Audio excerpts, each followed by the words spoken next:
Made to Kill. By Zekamp. Chapter 81 Suits and Scarves. It took Fayette half an hour to whip up the contents of her apron of holding into a passable meal. Passable not because she thought the quality was lacking, but rather because she hadn't added any of her signature spice in, mindful of the children's sensitive tongues as she was. However, as Fayette strode back into the hall, carrying a big pot of steaming chicken stew, she was surprised by the clamor. Or rather, the lack of it. Gone were the heckling voices of children, replaced with a reverent atmosphere more fitted to a church. What's this now? Walking deeper into the room, she saw that Marie had miraculously gotten all of the children into order, having arranged a storytelling session of sorts. She sat at the end of the table like a queen with a crown of blonde hair atop her head, and a gaggle of children attended as her court. They were everywhere: floor, bench, lap. Fayette's eyes widened at that last one, some hint of outrage at the impropriety of it and some other feeling she couldn't quite identify. Miri was seated at the other end of the table, taking notes from the caretakers into a little pocketbook of hers, but Fayette only gave her a quick glance. Her feet carried her to the lady's side. What's she telling them to have them so wrapped around her finger? Walking closer, she finally heard the tale the lady was weaving. And then, as the mean lord demanded that the lady go away with her in marriage, a brave and dashing hero suddenly jumped out of the crowd, challenging the man to a duel. The crowd oohed and awed at the picturesque tale, but Fayette only raised an eyebrow. Well, it wasn't quite that picturesque or heroic if I remember. But even with countless deadly injuries, they didn't give in. Finally, at the last moment, they summoned a last bit of strength and struck the lord down. Wasn't quite that easy, a lot of blood and grit whisked off, but I suppose it's necessary to not frighten the children. Fayette sighed, reached the table, and set the pot on it, giving Marie a meaningful look. End the tale already, release the kids and let them eat. Marie caught Fayette's gesture and then paused for a moment, as if debating something. She took a long intake of breath, and then stared Fayette directly in the eye as she finished her story, and of course, seeing the hero's brave display, the lady fell in love on the spot. In fact, the hero took hold of the lady then, and drew her into a passionate kiss. The lady ended the story and stared. Fayette stared back. The kids were silent. Nice bit you invented for the end, Fayette said, nodding. Of course, it couldn't have happened in reality, was a maid and not a hero. Her words were like a mighty fist, and the lady was mercilessly hammered down by sheer obliviousness. She slumped back into her chair, gravely wounded and her face pale, but the children naturally did not catch the display. They were already crowding near Fayette, reaching for the bowls of soup she was setting, and discussing the story. Ah, what a story! It must be true, a real lady told it after all. I want to be a knight like that too. Fayette had been setting down bowls full of soup for the children, but that last line made her pause and she felt a vein throb by her forehead. She stared malevolently in the direction she had heard the remark from, searching for the culprit. Who mentioned knights? No knights were mentioned in that story. Why do they always assume it's knights? She banged her fist on the pot, and the clang froze all the children on the spot, fearful eyes rushing to her. Fayette's voice was ice. Who mentioned knights? Raise your hand and I'll let you off lightly. The menace in her voice stirred the kids, and a horde of fingers suddenly pointed at one boy in the middle of the crowd, who began shaking on her feet. Fayette's eyes locked onto him, a boy maybe 13, so one who would be unlocking his system in a year. You want to be a knight, boy? The boy gulped but bravely faced the blizzard, raising his eyes up and standing as tall as he could. Yes, miss. I want to be a mighty warrior who defeats foul monsters. Fayette nodded. A fine enough goal, but you are mistaken. Knights waste all their time with armor, swords, and all manner of foolishness. No, boy, if you really want to become a warrior, you should become a maid. A giggle came from the crowd, but one look from the terrifying maid silenced that quickly, and soon it was only with fear and confusion that the children were looking at her. Fayette sighed. They never understand, do they? All those preconceptions and whatnot. Miss, I want to become a maid. A voice suddenly shouted. Fayette's eyes opened wide open and snapped to the boy Haley who had said the words. He was standing by the table, a half-eaten bowl of stew steaming on the table by his side. Fayette gave him a measuring look. You are serious? The boy nodded furiously, shaking his auburn hair with fury. Of course. I saw how you defeated those monsters. I want to become a maid too. Finally, someone who understands. Fayette gave the boy a sage nod of respect and began handing out new bowls of stew. At least someone in this world has some sense. Stick to that path, boy, and one day I'm sure you will become a mighty maid indeed. She was smiling again now, maybe the truest smile she had made in a long while. Maybe we could take him along? I'm starting to get levels, so it would be about time for me to take on an apprentice. How many levels could I get from that? I bet training a proper maid would yield so much. But, he's a boy. Shouldn't he become like a butler or some such instead?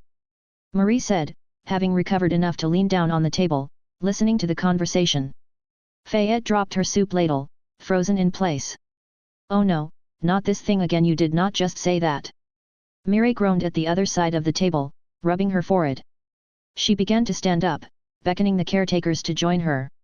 Let's go to the side room to continue this, it'll be a while. Silently, the caretakers began to stand up and shuffle out of the room, following the grumbling seamstress, all the while Marie looked on with confusion. What? What did I do? Wasn't everyone thinking it? But it was too late. Fayette was vibrating now, absolutely still otherwise, repeating that dreadful word over and over again with a quiet hiss. Butlers. Butlers. Butlers. She shouted the last one with such venom and hatred seeped into her voice, that all the children instinctively flinched back a step. But only one step, they were fascinated at what was to come. Fayette was staring at the ceiling now, eyes dark and malevolent, her hands twitching. She spoke, voice hollow. It's always butlers, isn't it? But butlers, what are they good for, really? Always being put in charge like they understand a thing. As if they've ever had to crawl in the grime, apron on their knees, dusting every surface right before the party. But of course, they don't have to do it, they just boss everyone around as if they know a thing, have a merry chat with the lords, pretending to be refined people themselves, all because they're butlers. Always men. Just for that, always being put in charge. Suddenly, her head snapped around almost unnaturally, focusing on one child who had begun eating his stew again. The kid dropped his spoon into the soup. Why would a butler know better than a maid what needs to be done, hey? Nobody's ever explained that to me. They never know a thing. Always giving the most foolish orders, acting above everyone, even bossing the head maids around. Sure, it was nice to see Clara get some comeuppance, but even she had done actual work back in her day. I bet that good-for-nothing butler only knew how to open wine bottles and sip from them when the lord's not looking. Fayette, butlers do generally have an education, Marie tried, but when the maid's hollow face snapped to her, the words faded instantly. But a maid is never given that education, is she? Just cause she is a maid, they think she's no good. Because it's a she, right? Your first thought for a boy was a butler, someone in charge, while with girls it's always the maid, isn't it? She slammed a fist onto the table. No. Let the boy be a maid too. Much less useless. Marie was staring, mouth wide open. She blinked her eyes and tried to speak again. But a boy, a maid. Oh, there's a problem, hey.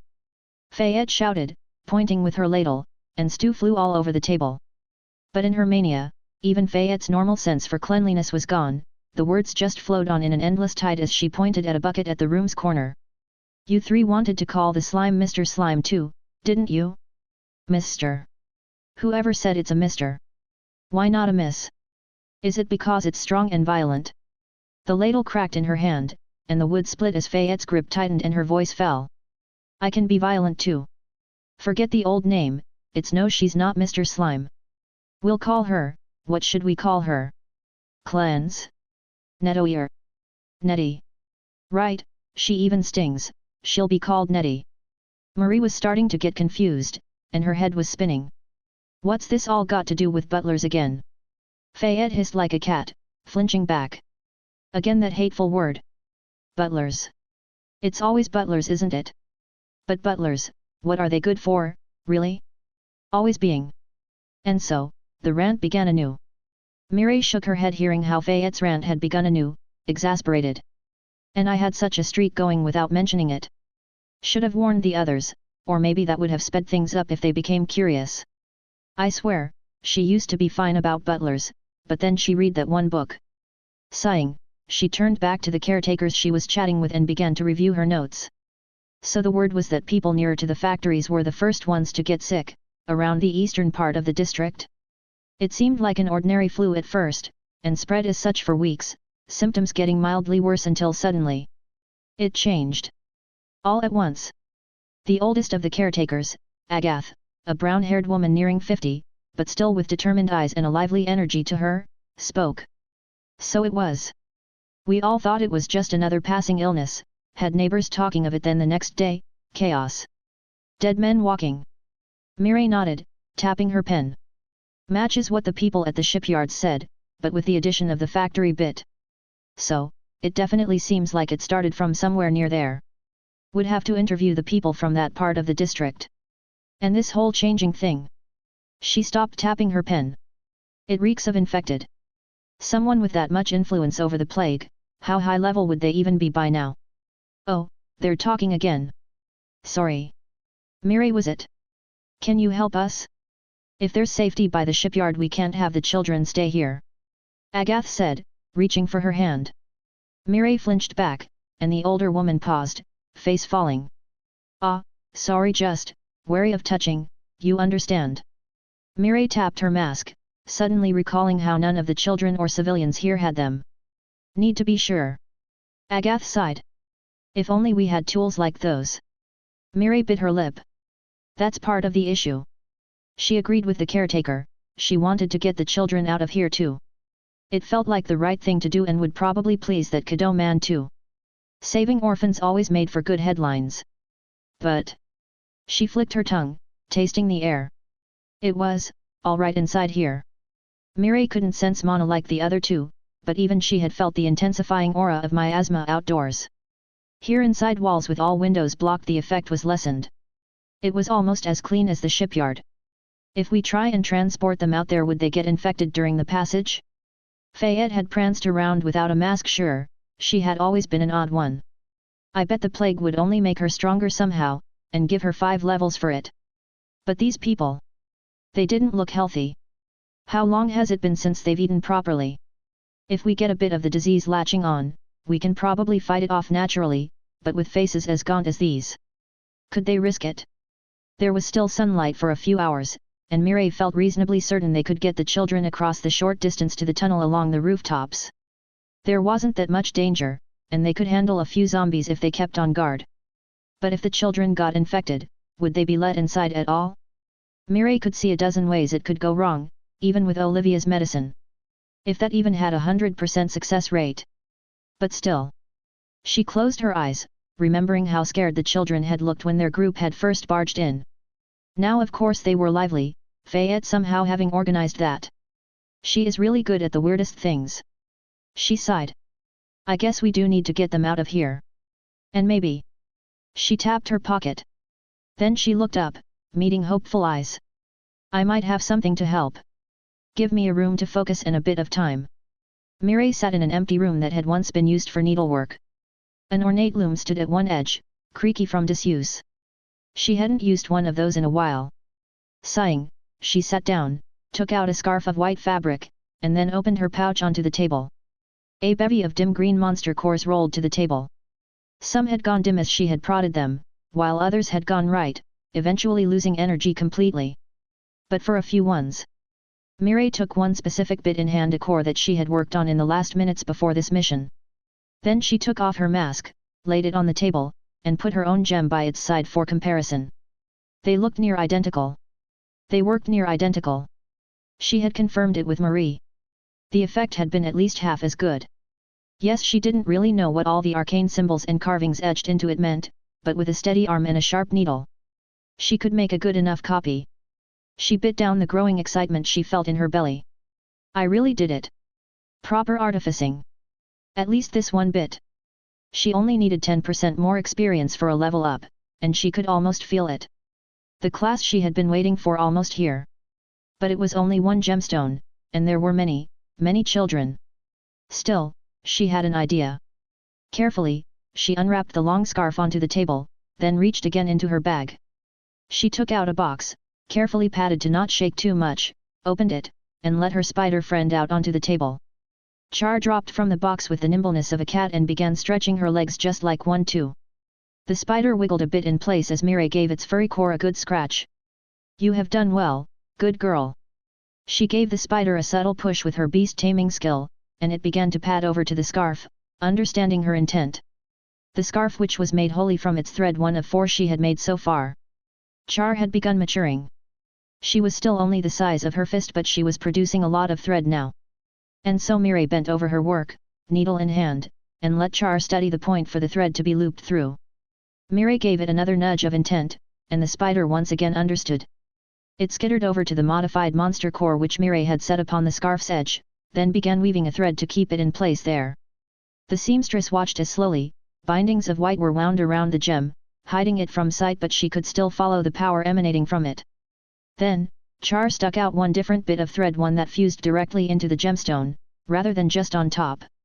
Mireille had been fascinated to discover the spider could do that, and now was the time to see whether her theory was correct. She brought her needle low to the spider, and let it spin the thread into a longer bit, eventually helping loop it onto the needle. This thread felt different to her. It was energetic. The magic of the gemstone did not just dissipate along its surface, it traveled through it. Her breath caught. Is this how magical robes are made? Then, Mireille started to sew a lifeline through the hole of the long scarf, to carry the magic along its whole length, not just the bit with the embedded gemstone. On and on she went, a spider ahead of her hand, steadily creating more thread for her to use. All the way to the very end of the scarf. She took her hand off it, feeling that the magic had weakened significantly along the way. Would it be enough? Was one scarf enough to ward off the plague miasma for many children at once? And was this craft enough, for the thing she was truly seeking? Mireille held her breath, not moving her needle one bit, waiting. The spider stared at her, and she almost imagined it cheering her on. Until it came. Brilliant seam work with your assistant. Level up, you have reached seamstress level 16. Congratulations! New class option available. 2 skill points gained. Progress towards next level, 10%. Mireille collapsed onto the table. It had taken her so long compared to the others. But that was what leveling an under-tiered class was like. Her hand shaking, Mireille felt for that new option that had become available. Would it all be more waste? Would she have to try yet again? What did you give me? She couldn't see that illusory moon like Fayette and Marie could, but she almost felt like she was strumming on an invisible string, as a harmonious chord suddenly filled her mind. Hunter-gatherer seamstress, a seamstress not satisfied with using what is on sale, you can now strive to perfect every step of the process. A class for seamstresses who want to handle every step by themselves, a hunter-gatherer seamstress will raise her work to new heights. Unlock self-made materials domain. It felt right. Not like any of the others before had felt. Because it was broad. There were so many things she could gather, and if they could all be boosted beyond. Class upgrade chosen, hunter-gatherer seamstress. You have unlocked the self-made materials domain. You have gained a new skill, by mine hand. By mine hand, the quality of items you create wholly from materials you've gathered yourself will be raised. Working with your own materials will be easier. Working with materials not your own will be more difficult. Mireille smiled. Sure, it had a drawback, but not really one she cared too much about. Because looking down at the table, the gemstone on the scarf had begun to shine brighter. Feeling the lifeline thread going through it all, she sensed the thrum of magic passing much deeper. Excitement bubbling within, Mireille reached into her bag and took out the second of her scarves, and brought it near the start of the first. Laying it down near the gemstone, she began sewing it on. How long of a scarf can one of these monster cores cover? It didn't need to be a perfect effect, the children would only be out on the streets for a bit. Mireille peeked through a boarded-up window and nodded at the sun, still high in the sky. She had plenty of time. And plenty more monster cores to work with. Sitting down, she got back to sewing. The sun was setting by the time she was done. Done with the first part, mind you. 2 long scarves were set on the table, both with an engraved monster core at their center.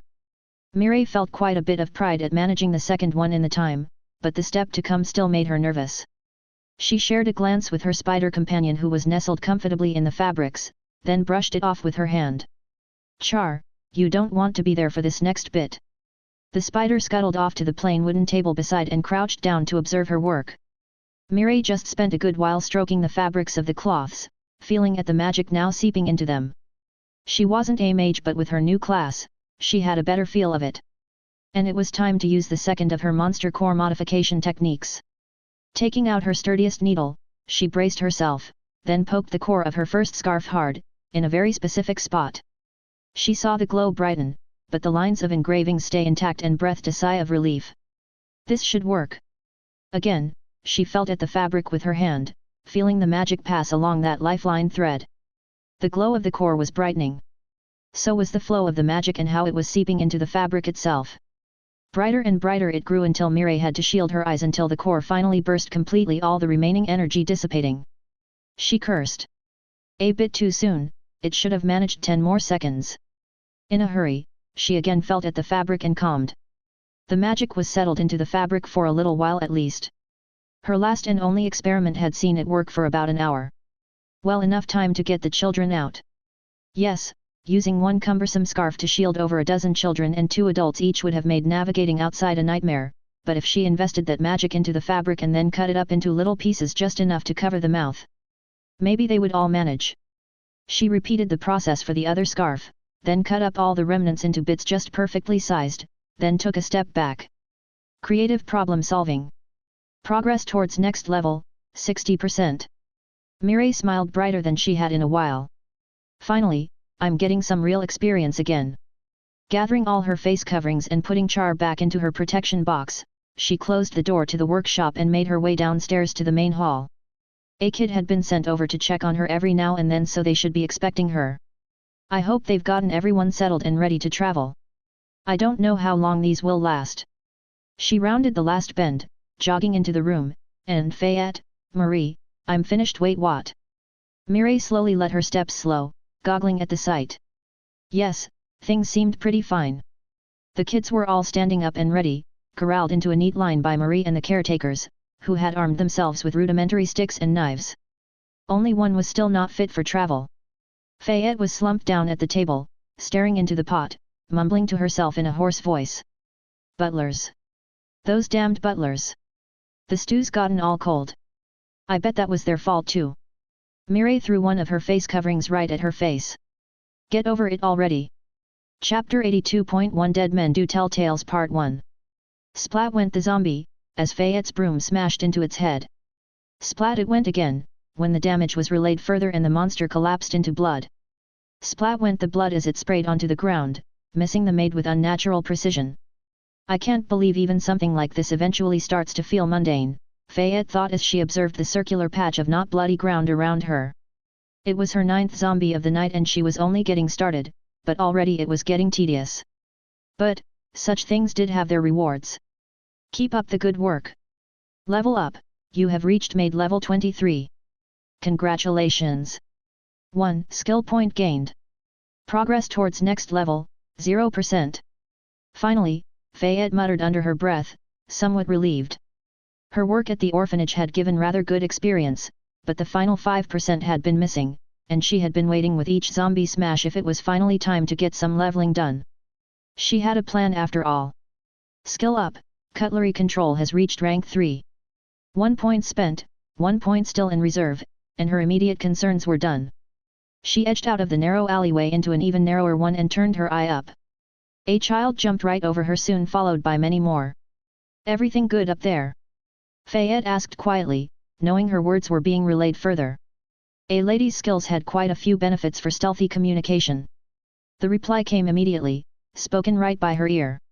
A few of the kids seem nervous, but most are behaving well. Where are you? Fayette kept her eyes up and saw a flutter of a longer skirt pass above. Right under you. After waiting 2 seconds, she finally saw Marie look down from the rooftop, and waved her a hello. Any idea on where I should head out next? Oliva's given the all clear for now. A somewhat larger horde was headed to the north, so we're adjusting our route just a bit south, Marie said, this time speaking without skill enhancement. Fayette nodded and started stepping out of the alleyway, toward the opening which led to a bigger street. Right then, I guess I'll do some investigating for a bit. Escorting a group of civilians and children through monster-infested territory was a challenging thing, but the group had approached the task with meticulous precision. Marie was staying near the kids, guiding them on the rooftops and keeping a close eye that nothing unexpected could get them, while Mireille kept a watch from a bit further, looking for any errant foes. The maid naturally had the dirty work for herself. Who else? She was the only one actually sticking to the ground level and was making short work of anything which needed dealing with. But Fayette also had a second task. It was not just walking dead and monsters down there. They had come into the city for answers, and for questions. Fayette eyed the boarded-up windows lining the abandoned canal front housing, and spotted a few shaded figures ducking out of sight. Yes, with the immediate perimeter secure for the moment and the kids nearby, she finally had the time to make some house calls. She chose one house where the windows were not boarded up, and started making her stealthy way forward. Theo watched the sight with incredulity. Children, at least 24 of them, were just marking on the rooftops, with white masks on their faces, as if they were headed on an ordinary school outing. He pushed the blinds more to the side and eyed the women leading them.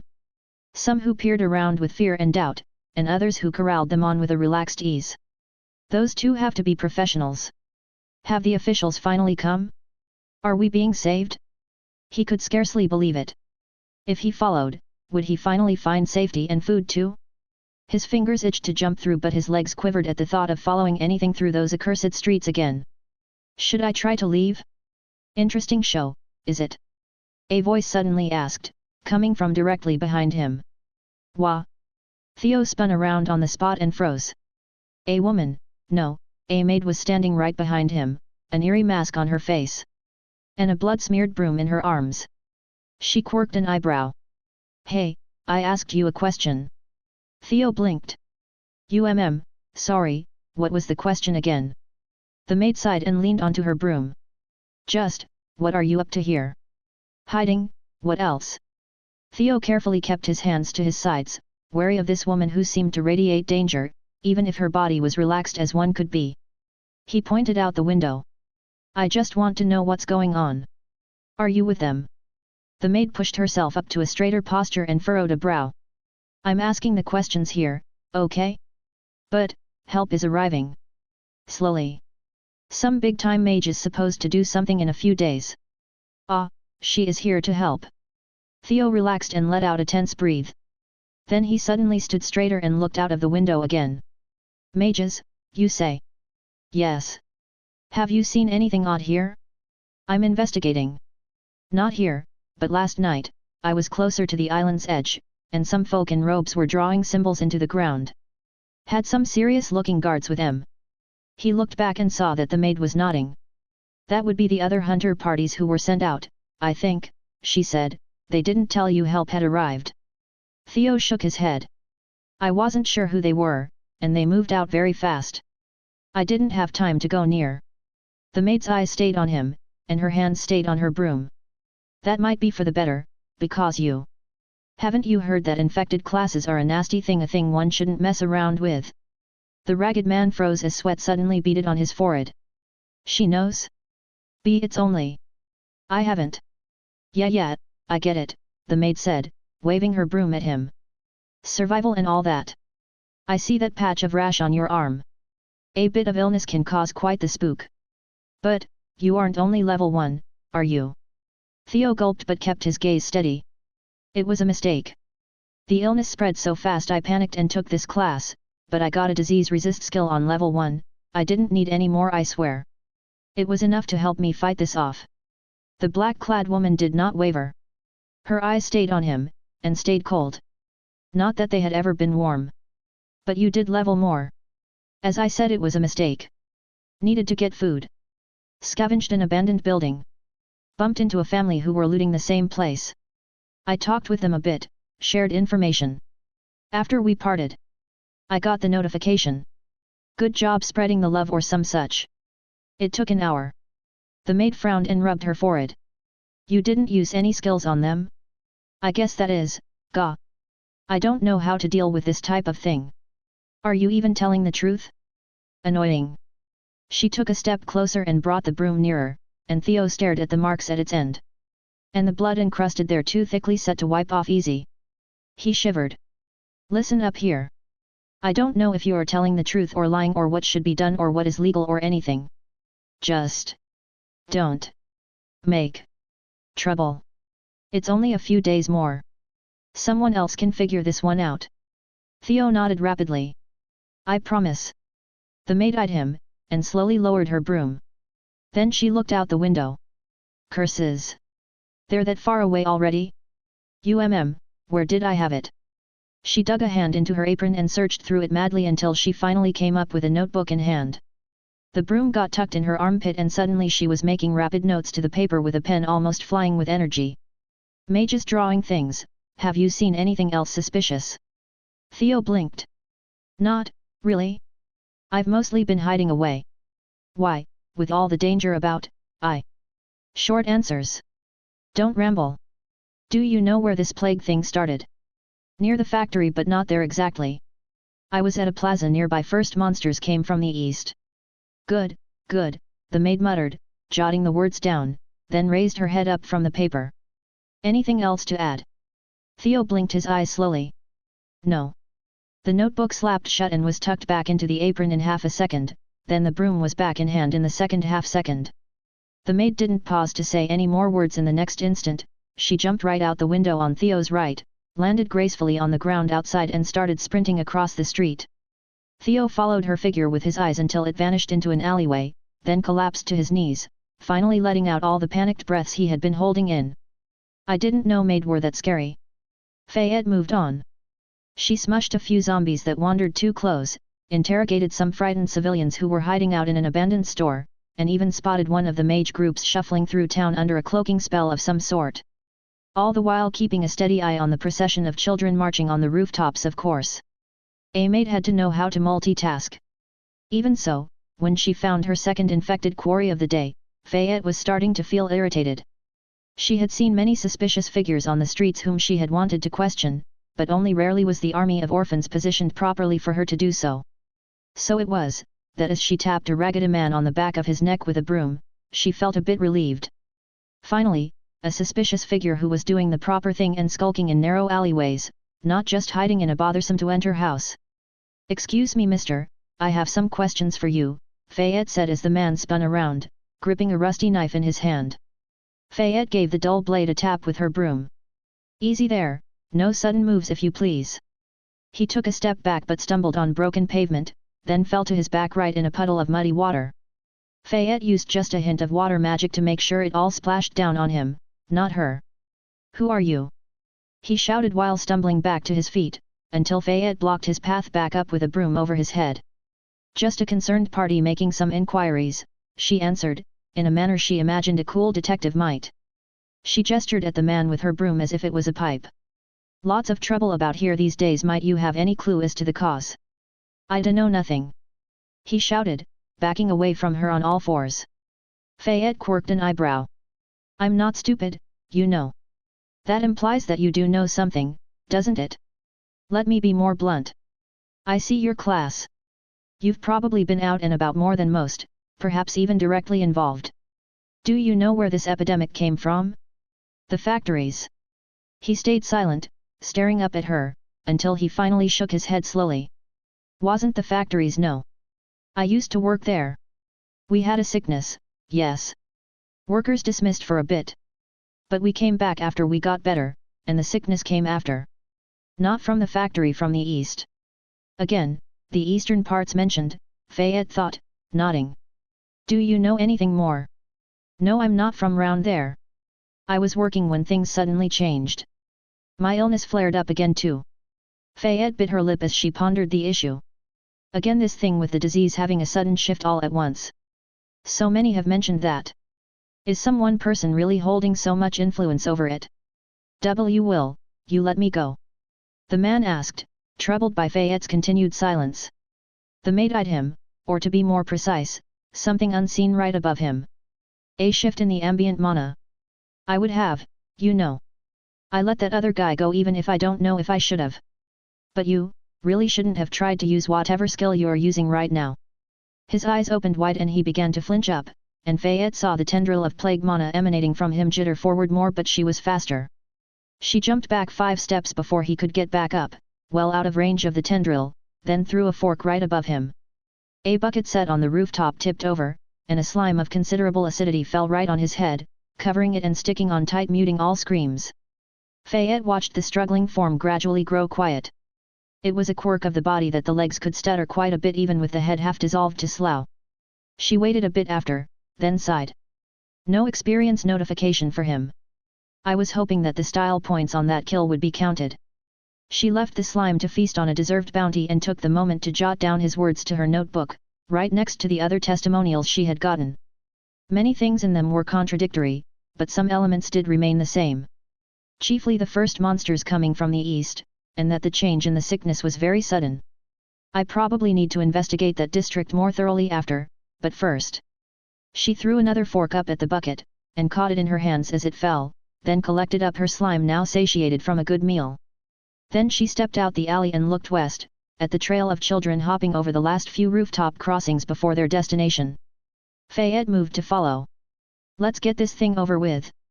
Excellent job chaperoning the children. Progress to next level, 15%. Ooh, I got some decent experience for this one. Please don't brag like that, Faye, I'm still behind by a lot, Mireille said, pushing another of the children through the abandoned warehouse's secret tunnel. But you should start catching up now, right? Fayette asked. I remember how I felt after my class upgrade. Shut it. Mireille said, throwing one of the used-up disease-resist cloths at Fayette.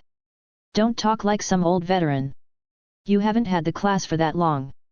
Fayette dodged the cloth and took cover behind one of the room's wooden support pillars. A lot has happened in that time, it feels a lot longer, okay. They had managed to make it back in good time, and after a brief chat with the sentry posted at the warehouse, had started corralling the children through to safety. But Fayette itched to head back out. Muriel threw another handkerchief at her, and this time an attached string made it swing right around the wooden pillar, hitting Fayette in the face. Marie poked her head out of the tunnel, took one look at the two, and sighed. Hey, please no fighting right now, the doctor back there is checking on the kids, but we're still missing one. Fayette grimaced and ripped the handkerchief off her face, then looked to her side. That would be, you, Haley. What are you doing? Indeed, one of the children was still in the room. Right next to Fayette, in fact, taking cover behind another of the supports. He turned his head to the left and gave the maid a serious nod. I'm practicing for when I become a maid too. Trying to mimic me, are you? Fayette asked while hiding her smile. She stepped to the center of the room and pointed at the dust covering all the room's surfaces. First you should focus on the basics, sweeping dust, mopping floors, and all that. Taking cover from projectiles is a more advanced technique for better trained maids. Haley's eyes widened, and the orphan bolted to stand right in front of Fayette. I'm sorry for my failure, miss. Fayette eyed him and gave a slow nod. At least you show spirit, now do you know what you need to do next? He stared up at her, thought for a moment, then spoke hesitantly. Should I be sweeping dust? No. Fayette shouted, with a pointed gesture to the tunnel entrance and Marie, who was waiting there, an amused smile on her face. The lady gave an order, so you follow. Off to the tunnel you go. Move, move, move. No further encouragement needed, the boy sprinted into the gloomy corridor with a fury, leaving Marie catching up behind. He definitely has the right spirit for the job. Are you serious about training him up? Mireille asked, stepping to Fayette's side. Fayette shrugged. Maybe. Who knows? No harm in giving an enthusiastic kid something to do. Well, I suppose that is true. I wonder if any of them are interested in seam work, Mireille said, stepping toward the tunnel and giving the camouflaged hunter by its side a nod. Reaching it, she turned back to her friend. Are you coming, Faye? Actually, I was wondering if I might stick around and do some solo exploration for a bit. I got a lot of leads to explore, and I want to see what's going on in the Eastern District. Mireille took a step back from the tunnel entryway. Are you sure you don't need me to come with? Well, I think I can move better alone. Easier to run away from anything truly bad if you only have to worry about yourself. The seamstress nodded. I don't doubt you'll manage fine, to be honest. Just promise to not do anything risky while alone. Don't stick around until night. Don't know how these monsters get then. Fayette answered her nod. I promise. Good luck with getting the children settled in there. Mireille snorted.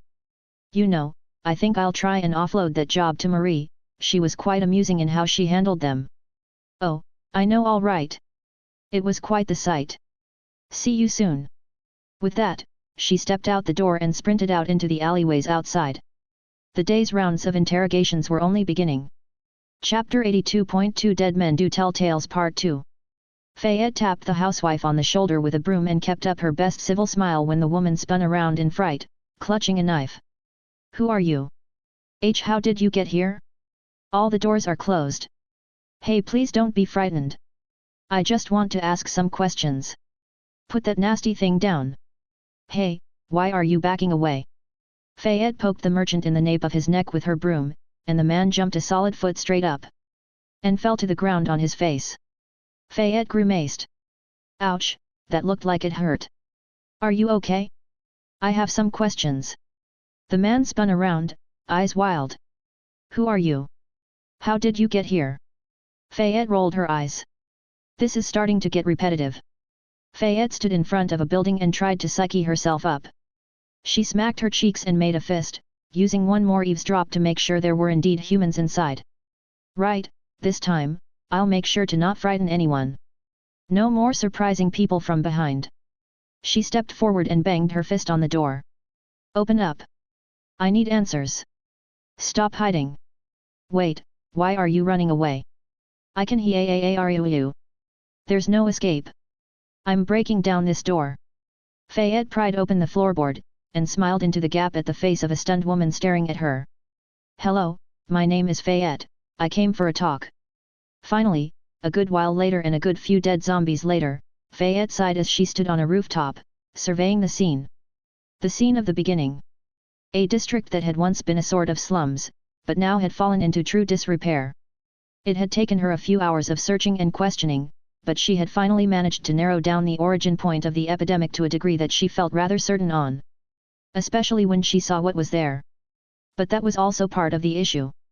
She looked over streets filled with an order of magnitude more devastation than elsewhere in the city. Collapsed walls, dug up brick, houses that seemed to have just been knocked over. Zombies, weaker types and stronger ones too, packed tightly in seemingly every alleyway. And the dead. So many dead, many with flowers laid out in memoriam over them. Fayette frowned. How am I supposed to get answers about what happened out here, when everyone seems to be dead? Not even her made sense or eavesdrop revealed any traces of living, breathing people, just the endless eerie groans of their monsterified remains. She kicked her feet over the rooftop's edge aimlessly and took a look at setting sun. Only an hour more before I have to start heading back. Was this all a waste after all? She thought for a moment, then shook her head. Definitely not. She had gotten decent experience after all. For every person she managed to interview, she had been forced to clear out 3 zombies, resulting in a decent bit of progress. And she had also maybe made some progress in becoming more capable of socializing. Why, the last 2 people she had interrogated hadn't even tried to run away in fear. It was a stunning amount of progress for just a few hours of work. But still. Fayette leaned backward, and let her back fall onto the rooftop, the only completely intact one in 4 blocks. She had dusted her spot at the ledge mostly clean, so she was able to lounge without worry. A maid always had to be on guard for danger, dirt, or anything else. And that preparedness let her catch the subtle change. A slight shift in the magical auras engulfing the rooftop, a slight disturbance to the dust in the air and on surfaces. Only the slightest shift, but for a maid her level, it was clear as footsteps approaching. Which was precisely what it was. Fayette got up warily and turned around, then saw a woman. Just a kindly middle-aged woman, standing right on the other side of the rooftop. Smiling at her, like a caring adult would smile at a child. She was holding a bouquet of flowers in her hands and nodded at Fayette relaxedly. Evening, a most pleasant day for a stroll, isn't it? The woman said, taking a step closer. It felt like the most natural thing in the world to say. Fayette felt herself instinctively relax her easygoing bearing. Something about the woman was just so calming, like the air in a flowery meadow. A pleasant diversion from the sense of rotting flesh. Fayette smiled at her and took a step closer too. What had the woman said? Fine day for a stroll or something of the sort. Fayette looked at the sky above her and breathed in the fresh air. You couldn't speak truer. The woman took another step closer and measured Fayette with wise eyes. What would someone of your sort be doing out here? These are troubled times. Fayette blinked twice at her, trying to process the words. Right, why was she here? Where was she? She was. I'm looking for someone. The person behind everything that's happened here. I think. What had happened here? It suddenly felt so very distant to her, as if only this rooftop and the woman standing opposite her existed. She blinked her eyes again, feeling them grow even foggier. The woman nodded at her answer and kept walking forward at a slow pace. Did somebody send you? Is the government searching? No, they don't need to search. I came on my own. Just you. Just me. The old woman smiled, then reached to her bouquet and picked out a brilliantly red rose that seemed to be at the height of its bloom. She drew it up like a precious jewel, then held it out for Fayette. Would you care for a flower? Fine ladies like you deserve them most of all. Fayette stared in front of her, and almost wobbled on her feet, then managed to barely stay standing. She blinked her eyes again. Why am I feeling so sluggish? The flower in front of her seemed so inviting, so friendly, and she started to reach out for it, slowly. But something felt wrong. Her hand paused midway, and Fayette frowned, trying to look at the woman's face. She had been trying to do that all day, remember what people's faces looked like. It had been shocking to find that her memory of such had been slipping with bandits, so she had taken special note to ensure it wouldn't repeat. But no matter how hard she squinted, she just couldn't make out what the woman's face looked like. Fayette only saw a hazy outline, and a vague impression of a kindly old woman. Not an actual face, but an impression like one of every caretaker she had ever had layered all on top of each other. She took a step back and brought her hand back. She blinked again. Why can't I? It's always been the memories before, not the moment. Miss, who are you? The woman's voice grew tighter and she advanced a step. You'll take my flower, won't you? Fayette's head ached. Something was wrong. Why was she here in the first place? Where was she? She shook her head, then finally sensed something, a second set of eyes. Or one eye, or none, something of the sort. A distinct entity in her mind. She reached out, and felt at her slime senses, coming from a bucket sitting just a few feet away from her. The slime was watching the scene too, even if it didn't know what it was watching. But Fayette finally saw the woman's true features. A rotting, bulging figure, with twisted imitations of flowers growing straight out the skin, with leaves growing out from under nails, and with dark, black eyes that shone with no light at all. Fayette's senses started to feel clearer, though her mind was still fuzzed. But she finally managed to reach for more. For skill and magic. Made sense and magic, she reached for both, trying to sense what was standing in front of her. It was like her face hitting a brick wall from a run. Her sense of mana told her of a vile nuclei of diseased mana, spinning in an enclosing vortex all around her, centered on the rose. Her skill told her of something indescribably vile and large, almost as large as the three important men had been, like the festering corpse of a whale compared to her tiny body. Her eyes opened wide open, and she saw her foe at last. She sensed the difference in levels. The rotted thing pretending to be a kindly woman noticed too and jolted. You. Fayette did not wait. She leaped back, caught hold of her bucket, and jumped right off the ledge. Oh, hells no. She landed on her feet on a street lined with corpses, and finally really took note of the flowers laid over each and every corpse. She had seen them earlier too, all over town. Especially where the diseased mana was thickest. And Fayette knew she had her culprit. But first she would have to escape. A thud announced a full landing behind her. It's rude to leave a woman hanging like that. Fayette looked back warily, but kept backing away. She eyed the woman's form, and noted that the landing seemed to have hurt her. You don't seem too fast. I think I'll be taking my leave. The woman smiled, revealing rotted teeth. I'm not the one that does the chasing. And she threw the rose at Fayette. Fayette threw a fork right back, and hit the rose midair, skewering it to the ground. She almost breathed a sigh of relief. But the rose had been only the diversion. Suddenly, she heard roars from all around her. Shifting debris and creaking boards. Zombies started piling out from every direction. She already used a skill on me? What? But though her eyes roamed the street for a moment more, Fayette didn't stop to think it through. She knew this wasn't quite the time for it. With no further words, she spotted the one gap in the amassing mob, made a dash for it, and broke through. But even at the next intersection, foes were coming from all directions. Ghouls, zombies, and some other things too, and she aimed for the weakest gap in the formation. Her eyes narrowed. Broom. Acid mop form activate. She dipped her broom into her bucket, then discarded the metallic container to the ground and kept running forward. Except a slime was now on the bristles of her broom, attached as securely as a cleaning slime could be. Fayette dashed forward and swiped with her newly forged weapon, and spared no strength. She slathered the slime thick onto the monsters, and as they started collapsing, jumped right over, not heeding the damage the slimy corpses did to her clothes. The maid leaped into a narrow alleyway, spun a circle and lathered a thick layer of acid behind her, then kept running. She heard the zombies and ghouls pile on each other as they all tried to squeeze into the narrow alley at once. She kept running, dodging 2 more packs and breaking through one, and then finally managed to get up to the rooftops. Fayette stopped for only a second to take a look behind her, saw the amassing zombies agitated by the coming night and the chase, and decided to keep moving. But as Fayette ran the remaining distance to the secret tunnel, gradually getting away from the horde and free from their senses, when the fire pumping in her veins cooled, she didn't shiver in fear of what she had seen, nor did she feel dismay in the levels she had felt from the foe. Because she had finally found their foe. There was something concrete to fight, something immediate for her to do.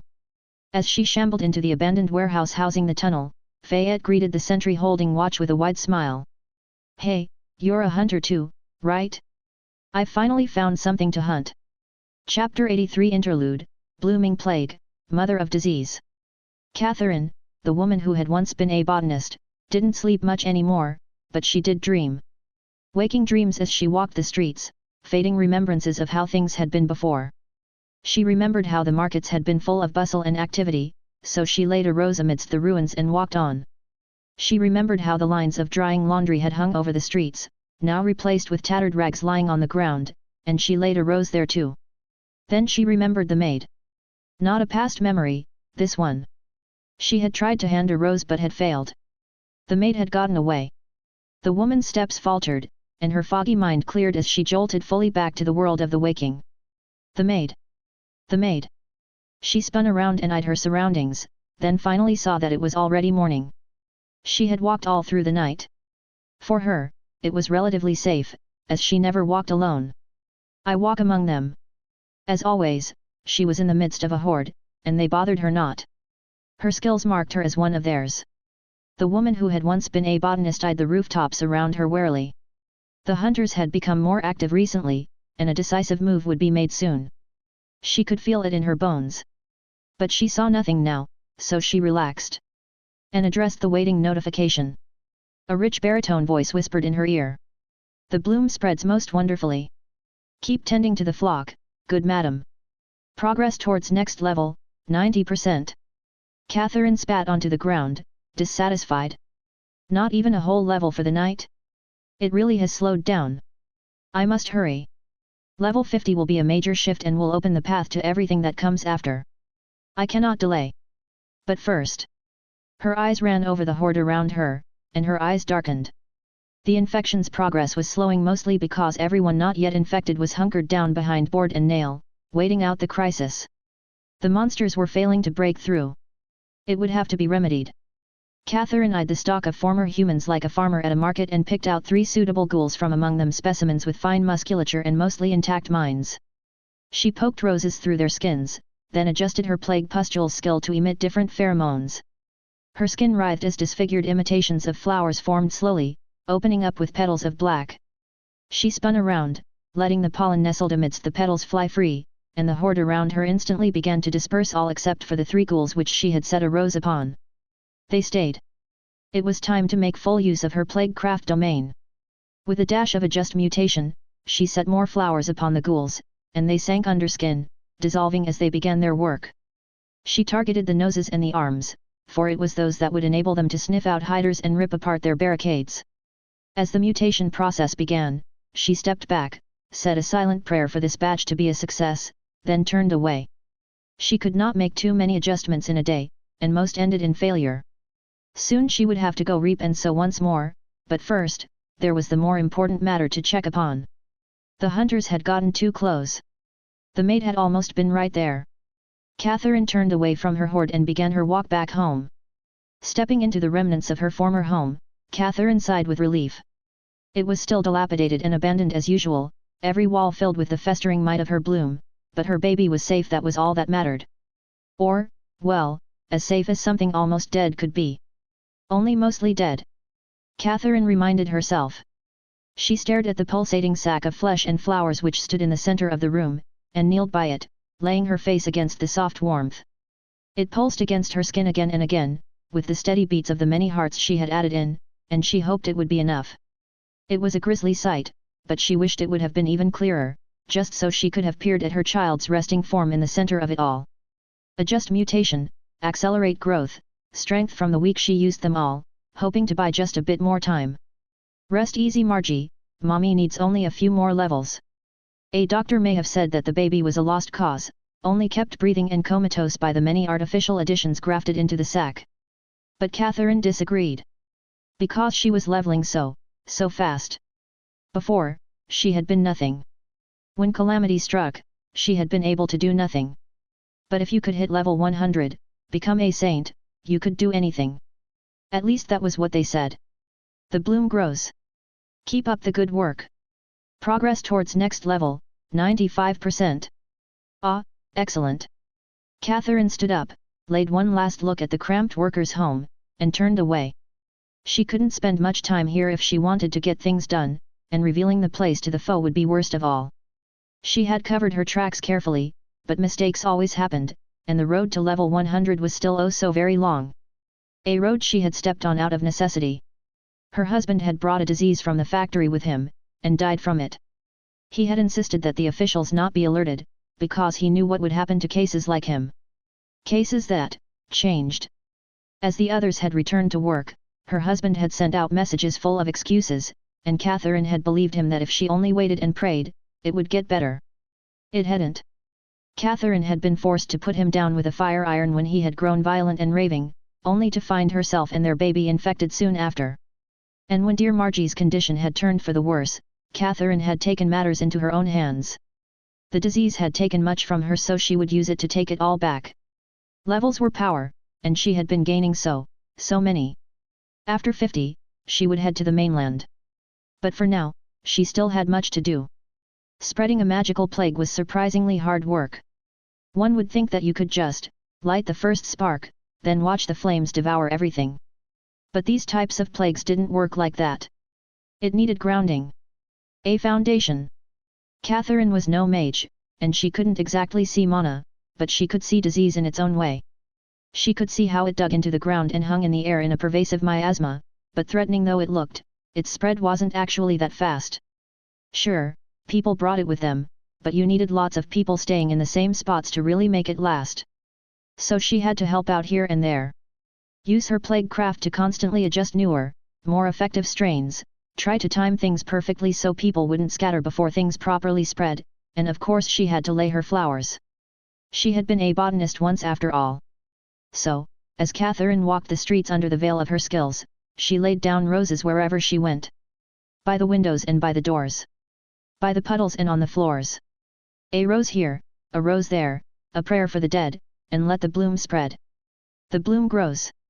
Keep up the good work. Progress towards next level, 15%. She had gotten a level early into her walk, and level 50 was once more just a step closer. But that was only halfway to 100, and she needed it all. Sometimes her mind doubted. Would she truly be capable of this? When no saints had ascended in centuries. But then, she always got the next notification. One more drop of inevitable progress. And everything felt possible for just a moment more. So Catherine walked, she walked carefully, closer to where she knew the hunters were waiting, and laid another rose nearer to them. I wonder, how many roses must I lay before this is all over? How tall a mountain would they form? However, she did not waver. Her skill sang, and reap and so laid down its next rose. But then her hand paused. She abandoned the rose to the ground and quickly jumped back to cover, for Catherine saw movement ahead, hooded figures dashing through streets. No direct confrontation, not yet. She was strong, but the crouching tiger would always win out. Catherine waited an extra 5 minutes after the figures passed, just to be sure, then sent out a few petals and called a nearby zombie to her. It shambled out in the open, but no arrow took it, so Catherine finally judged it safe. She got out from the ramshackle shack she had been hiding in and began trotting deeper into town. Today felt dangerous. It was something invisible in the air, like a distant crackle of thunder. She would not poke the hive of hunters yet. Then suddenly, just as she stepped round a corner, an explosion flashed ahead. Not near her, but ahead. Catherine saw a flash and smoke over the buildings and then heard a boom that made her flinch back. An explosion? Wait, isn't that? Her eyes widened. The smoke, it was coming from right near her home. Suddenly, in a wild panic, she started rushing ahead, heedless of any danger. My baby! What has happened? Catherine scrambled forward, scraping her knees on the ground as she fell and got up, but the fall didn't slow her one bit. Her body wasn't ordinary anymore, and soon she was rushing on all fours just as naturally as she had walked on two. Over a pile of debris, through a gap between two collapsed buildings, past countless corpses she ran, even as the monsters all around shifted to higher awareness, attracted by the sound. But Catherine saw them not, for the only thing that mattered was in danger. Only in the final stretch, when she finally beheld the plume of smoke and felt its warmth against her face, did she find her fears unfounded. Yes, it was in the district, but it wasn't at her home. Her home was safe, 2 blocks away. Her frantic dash finally stopped, and Catherine rose back to her feet, the mind slowly catching up to her body. Now that she saw the remnants, a rather modest bit of damage to a long-abandoned house, she finally started to realize that something wasn't right here. What caused this? Why would someone cause an explosion like this? And, who? Is it because? So, you really did have something precious near here, did you? A voice suddenly said from behind her. Catherine spun and saw a maid standing on a rooftop, staring at her through a thick mask. But she looked different from the night before. She looked so angry. You, Catherine hissed. Me indeed. I think we parted on uncertain terms last night. I came to correct things for you. Catherine's eyes darkened, and she started stomping forward, roses already forming in her arms. If you think to threaten me, you'll see that. She stopped. She looked down. Her left foot had stepped down just as normal, but suddenly, it wouldn't come up.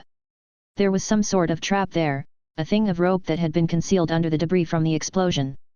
And there was a package giving off the smallest hint of smoke just by it. The maid smirked a cruel smile. Got you. The package blew open in a flash of bright light. Catherine flew back, seeing nothing and with her skin singed black. Everything hurt. But everything had been hurting for a long time now, so it didn't really matter. But her body wasn't moving properly. That's an issue. She coughed out smoke from her lungs and blinked her eyes, but everything felt distant. Her head was spinning. But it was clearing fast. Her body was not ordinary. I can heal this. Then came the arrows. Catherine felt dim thuds and prods against her skin, then realized that there were feathered sticks coming out her body. Her body felt even more distant. Her eyes were clearing. She saw people rushing out a hidden door, rushing at her with all manner of weapons, fury in their eyes. So angry. They wanted to end her. No, they wanted to finally really kill her baby.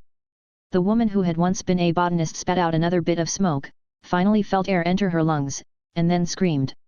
Wail of the Plague Mother. With the full might she could bring out, she let out all her anger and panic in a sound almost as loud as the blast. The veil of smoke covering the street was pushed back, and the hunters fell to the ground, covering their ears. But Catherine kept screaming, even as she felt blood forming in her throat, for as long as she could keep up the skill. And her brood started to listen. Voices joined the call. Rotten roars from festering throats. And steps started running. Catherine felt a ghoul step to her side, and took hold of it, letting the monster pull her up to her feet. She finally really saw her foes. The maid was still on the rooftop, staring at her with grim eyes. 3 more women had stepped out from a nearby building and had been advancing on her, but now they were getting back, wary. But angry. They were all angry. Catherine wobbled on her feet, feeling the damage all over her body. It was terrible. But you're not getting away like that, the maid said, then jumped down from the roof, broom in hand. Catherine smiled, and blood spilled from her split lips, painting her grin crimson. Oh, really? You should have brought more. She felt 3 more monsters, normal zombies this time, arrive by her side. She leaned against them all with her arms wide as if lounging into a bed, and finally activated one of her capstone abilities. A horde together. The countless scratches, bruises, broken bones, and split veins in her body started to move and shift, going in 4 different directions. Like waves in water, they crawled forward along her skin, finally reaching the points of her body that connected to the monster. Then they moved over. Catherine felt her body once more come closer to her mind as the pain returned to normal levels, and she stood straighter, all her wounds now evenly distributed between her and her horde. She let the maid see her bleeding teeth, in a blooming and brilliant smile. "You won't get me. Not like this." The maid however didn't despair. She just grimaced, shaking her head and muttering to herself. She took a look at the masses of zombies rushing in from every direction, then finally raised her voice. "Everyone, get out. Stealth portion over." Then the other 2 hunter teams jumped out from their hiding spots and started killing the approaching zombies. Arrows started flying at Catherine again. The woman ducked behind her horde, but even as it grew, her originals fell. But now she saw many, many more foes. Finally, a tinge of doubt hit her. This might be a problem. Chapter 84.1 Crushed Part 1. 8 hours before. Fayette stared in shock at the others. "What do you mean they stopped you? Are they idiots?" "Apparently yes." Olivia screamed. The doctor was furious. She paced around her chair like a prowling lion, and her hands were clutching open and closed like vicious claws. But that wasn't nearly as threatening as the rage on her face, like a roaring inferno. "The fucking idiots just couldn't stop poking around, then they made me stop. They won't allow me to do a thing more. I'm not allowed at the clinic anymore." Martin of the Salted Knives, who was sitting at the table beside theirs, sipped at his flask and sighed. "If it's really as you say, I can't imagine why they would do it." Fayette couldn't either. She had rushed back to the shipyard, bursting with energy to assemble a hunting party, only to deflate as she saw the scene there. The rest of her party had been at the tables by one of the shelter buildings, where hunters had taken to resting up, trying to calm down a furious doctor. The Salted Knives and Mousetrap were both seated nearby, but the other 2 parties were mostly keeping out of the discussion, wisely wary of arousing the doctor's ire. And what an ire it was! Olivia had been forcibly removed from the clinic and disallowed from treating any more of the patients. Understandably, she was a bit upset. Olivia finally stopped pacing, then slumped down to her seat, head on the table. "I just can't believe they would really do this. I thought I finally had some respect." "Did they say exactly what reason they were using for this?" Mireille asked, trying to sound hopeful. "Maybe we can contest them." Olivia shook her head. "No, it's just they couldn't take it when I kept on refusing to tell them how I was curing the patients. So they took the ones who got better and kept poking and prodding at them, endless questions of 'Are you sure?' and so on, and eventually, the symptoms started resurging for them." Fayette frowned. "They studied them so hard they got ill all over again." Olivia snorted. "Sure. Let's go with that." Marie rocked on her chair and looked at the dark evening sky, trying to think. "Who gave the actual order to keep you out?" "One of the doctors." "No, it wasn't them, even. That mage guy in charge, Cadeau. Apparently, his boss finally got word, and sent out a message commanding it." "That would be tough to get by," Marie admitted. "Sorry, I don't really know what to say here." "Don't worry about it, it'll pass," Olivia said. She raised her head up from the table and gave her friends a wry look. "I'm used to it." Fayette stared at the despondent doctor for a good bit, then finally sighed and leaned back in her own chair. "Well, moving on then. I haven't told you about what I found in the city yet, have I?" "You found something?" Mireille asked, suddenly tense. "What did you find, Fayette? Don't look at me like that, it was a good find. Maybe if we go tell that Cadeau fellow about it, he'll even have to give us some more respect." "Really?" Marie asked. "What did you find then?" Fayette smiled. "I've found the culprit, the origin of the disease." Everybody froze in place, even the hunters on the nearby tables, and especially Olivia, who lifted her head up and gave Fayette a stunned look. "Bullshit," she said. "Nope, I'm serious," Fayette said, looking around. "I almost got ambushed by that witch. She was just an old woman, really. A really sick woman. But her class, it was the most awful thing I've ever felt. So high level. She was controlling the plague mana just like that. And the zombies were following her every command." Mireille rocked back in her seat, taking a deep breath. That does sound big. That is a big find. Were you in danger?" Marie asked, eyes full of concern. "Well, a bit," Fayette admitted. Nettie really saved me there. But she won't surprise us again, next time we'll know what to look out for. So. Fayette stood and looked over the hunters sitting at the other tables. Anybody feeling up for a hunt? This here is proper big game, lots of experience on offer, I bet. You interested? Edmund, the bulky man who led Mousetrap, laughed uproariously, then stood up. Big game, you say? Of course we'll go in. How could we call ourselves proper trappers if we didn't, lads? Lewis, the gangly bowman of the group, sighed and took a long sip from his pocket flask. No helping it, you're the boss. You in too, Mark? The last man, the silent brooder who had been standing watch by the warehouse tunnel, just shrugged, opting to stay silent. Fayette nodded. Good, that's one team. What about you lot? Martin. The silver-haired rogue was stroking his whiskers and rocking in his chair, but he was also nodding. I think we'll come along too. Nasty business like this has to be put to an end. But I won't step in without informing command first. Fayette grimaced. I guess there's no way around that. She turned to her friends. You all in for this? Everyone stood up. Of course, Olivia said, a dark gleam in her eye. I want to punch something really good and hard right now, and I definitely want to spit in that Cadeau bastard's face one more time. Cadeau did not even look up from his papers as 3 hunter parties crowded into his office and told him of what they had found. He had a simple answer. There is no need for such action, everything is in hand, he said as he kept jotting down notes on some very unimportant-looking paperwork. Fayette stared. What do you mean there is no need? I just told you I found the big disease master. Cadeau sighed and put his pen down, then leaned back in his seat. He gave the assembled hunters a cool look. You did well in your orphanage rescue mission, but this type of hunt, it is foolishness. Let me remind you.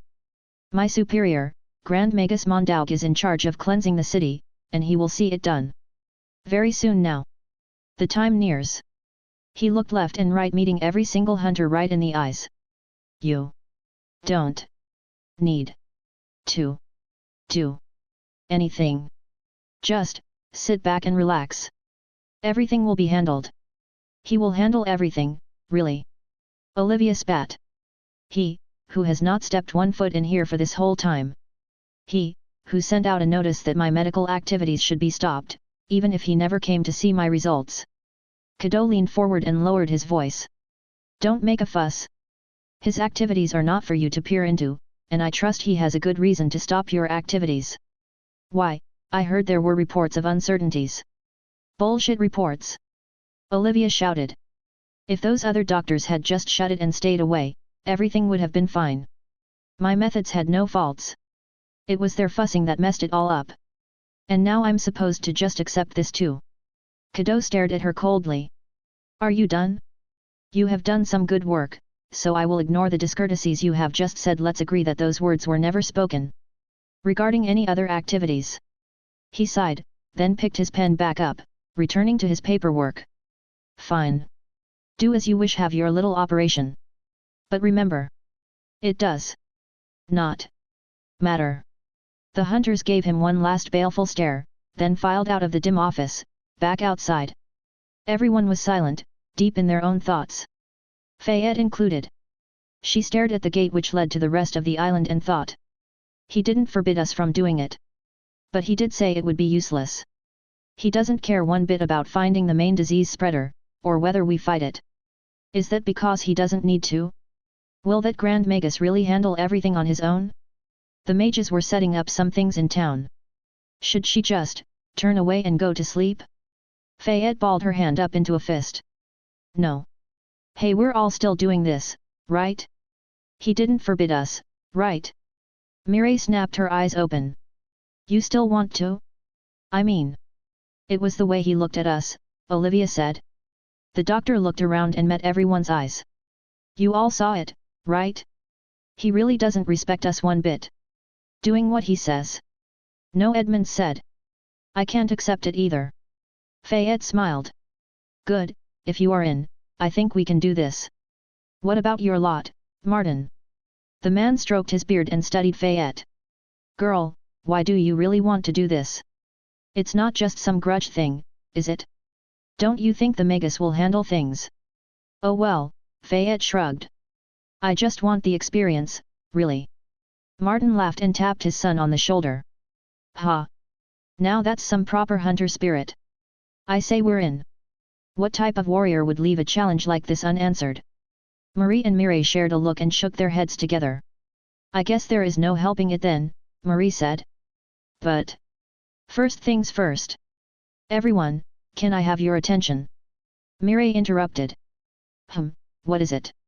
Fayette asked, already fixing up a mask on her face. We're not doing this without a solid plan. Fayette, tell us everything you know about our enemy. If we do this, we're doing it right. Now.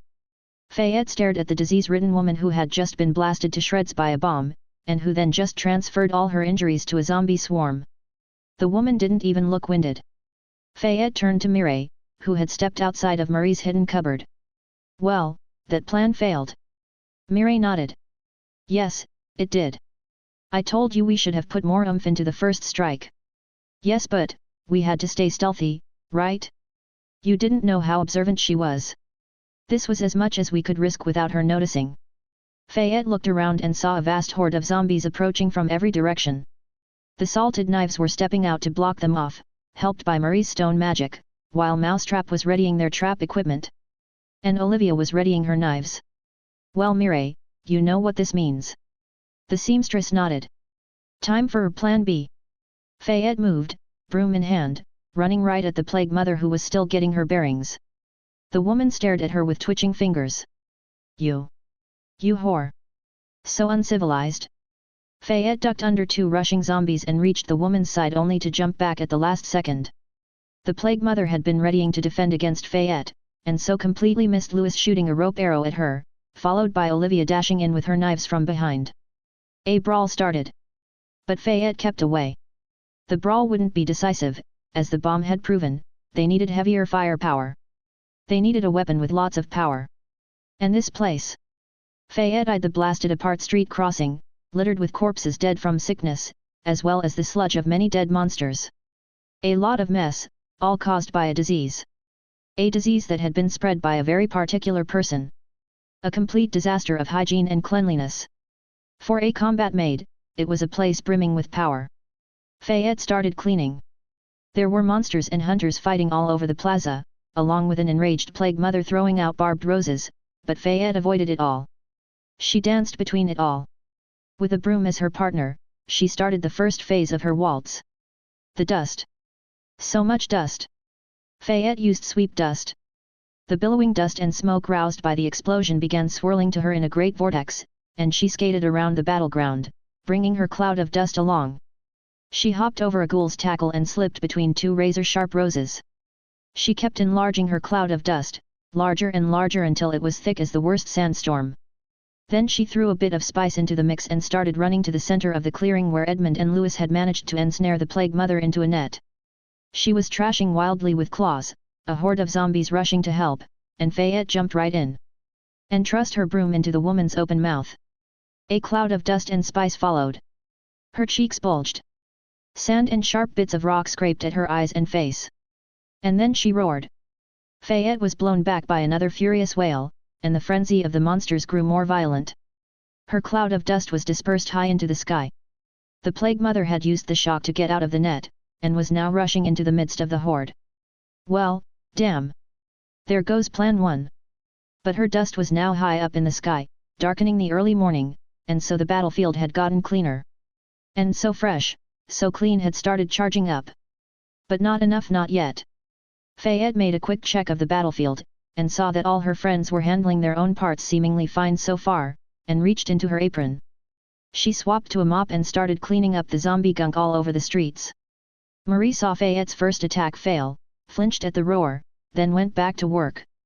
She was using her magic openly. No need to hide it among hunters.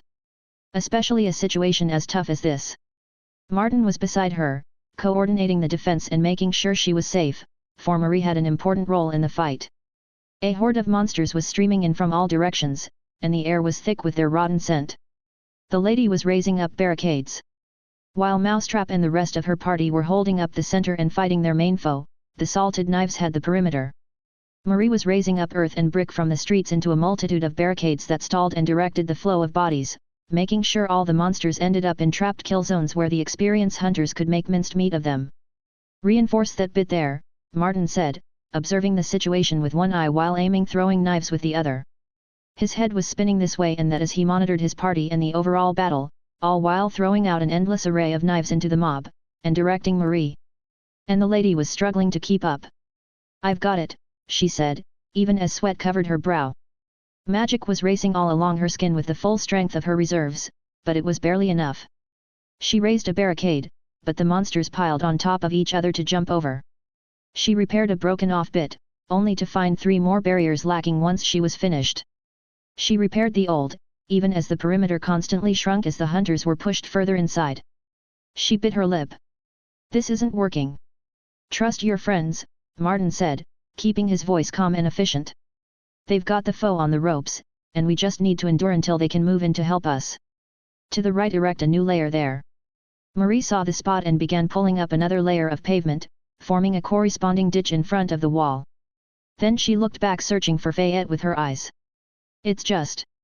Watch out." Marie was suddenly thrust to the ground by Martin's strong arm just in time to get her out of a stealthy ghoul's way.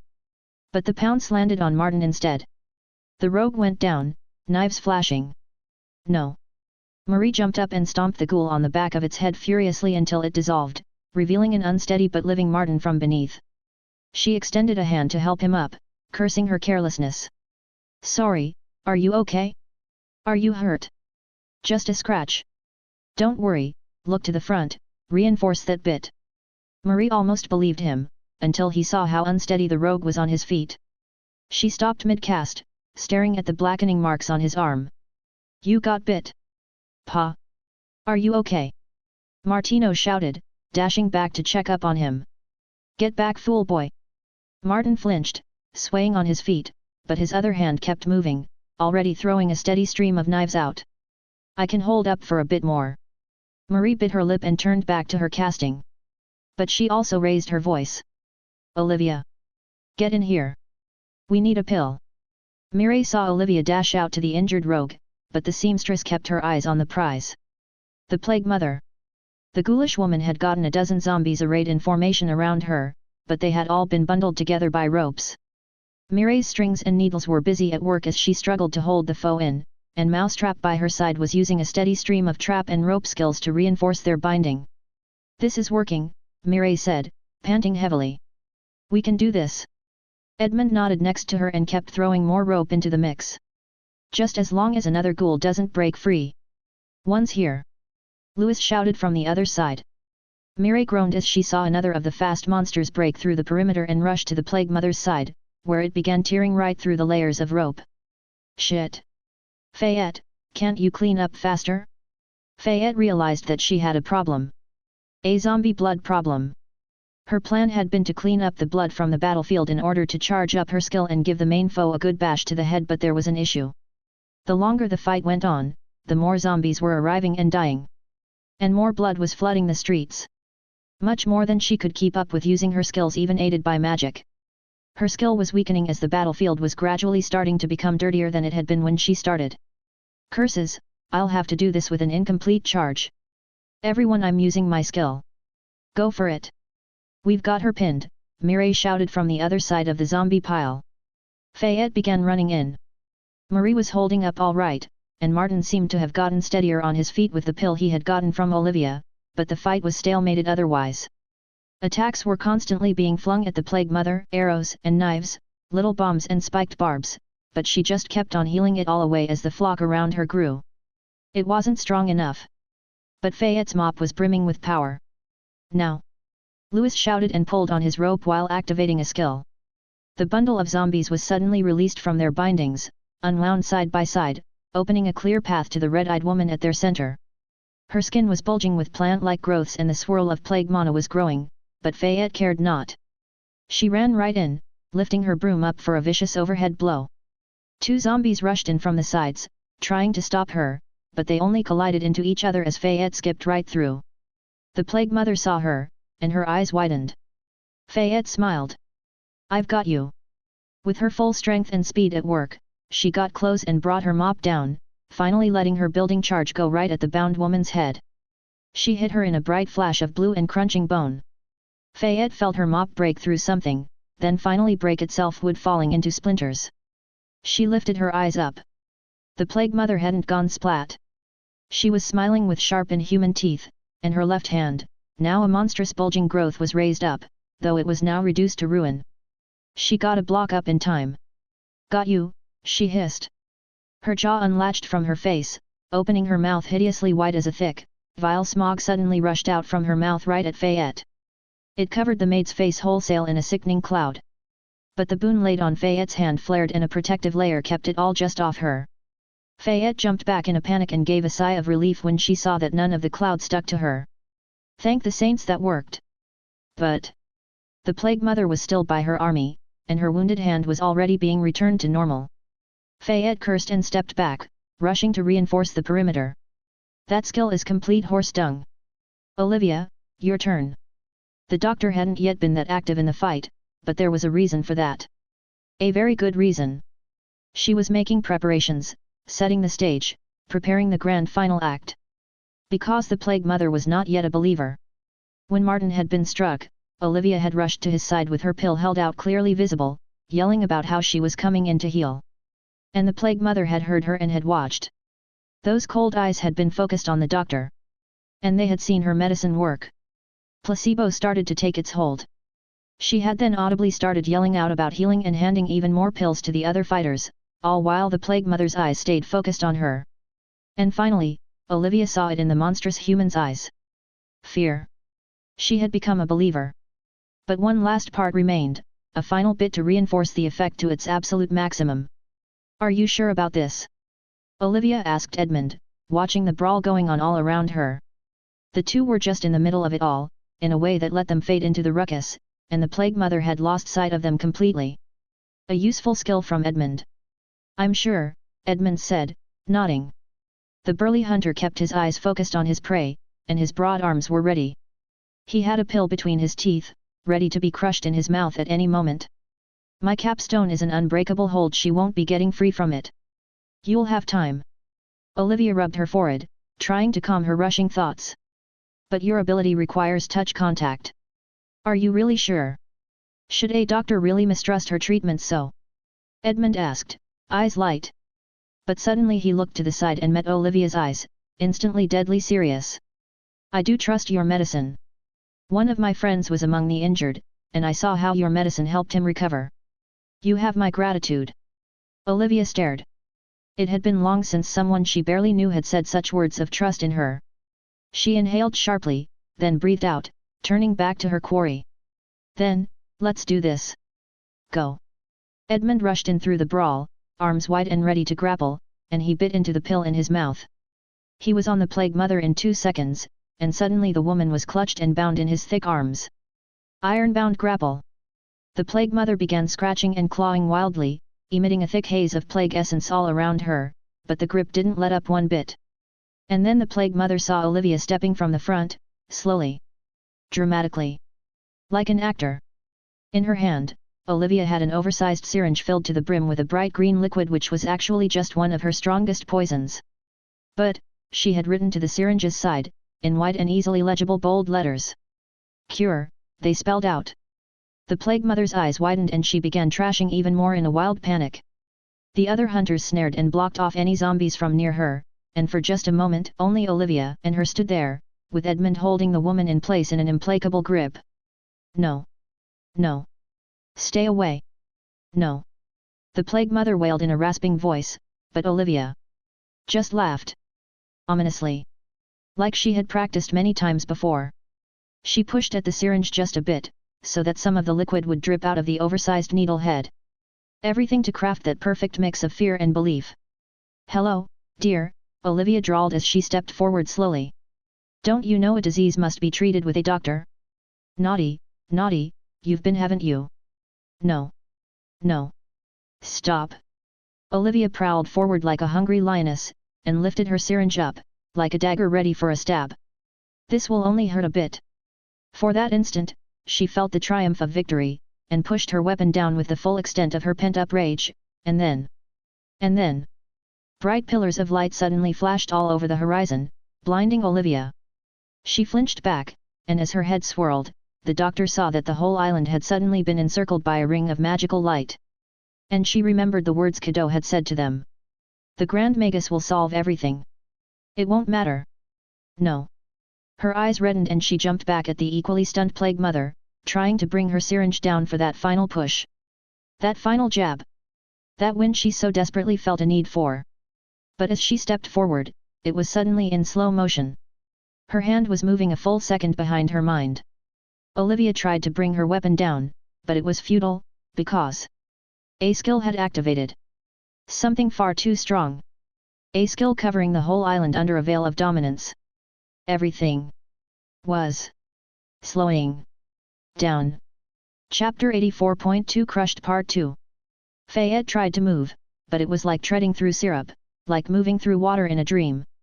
She was locked in place, her head facing up just right. Just right so she saw him arriving. The Grand Magus. Like a god, the middle-aged man slowly descended from the heavens, robes eerily calm despite the wind that had been except it was no more. Everything was slowed to a standstill. Every single zombie and hunter, even the Plague Mother herself, everyone was frozen in place. Except the Grand Magus. He alone moved in the frozen world. And when that man finally spoke the name of his skill, the earth shook. Domain. The skill was wrong, Fayette could feel it. Whatever it did, it wasn't supposed to be this large. The pillars of light covering the horizon were shaking. The Grand Magus's forehead was beaded with sweat. His mouth was tight with concentration. But still, he landed, in the midst of it all, and looked around. His eyes gleamed with ambition. Fayette felt the air tingle with mana, and activating her mana sight, she was almost blinded. On the man's belt, there were 4 gemstones. Each one was a bright beacon of mana, and Fayette recognized their strength. She had felt it before.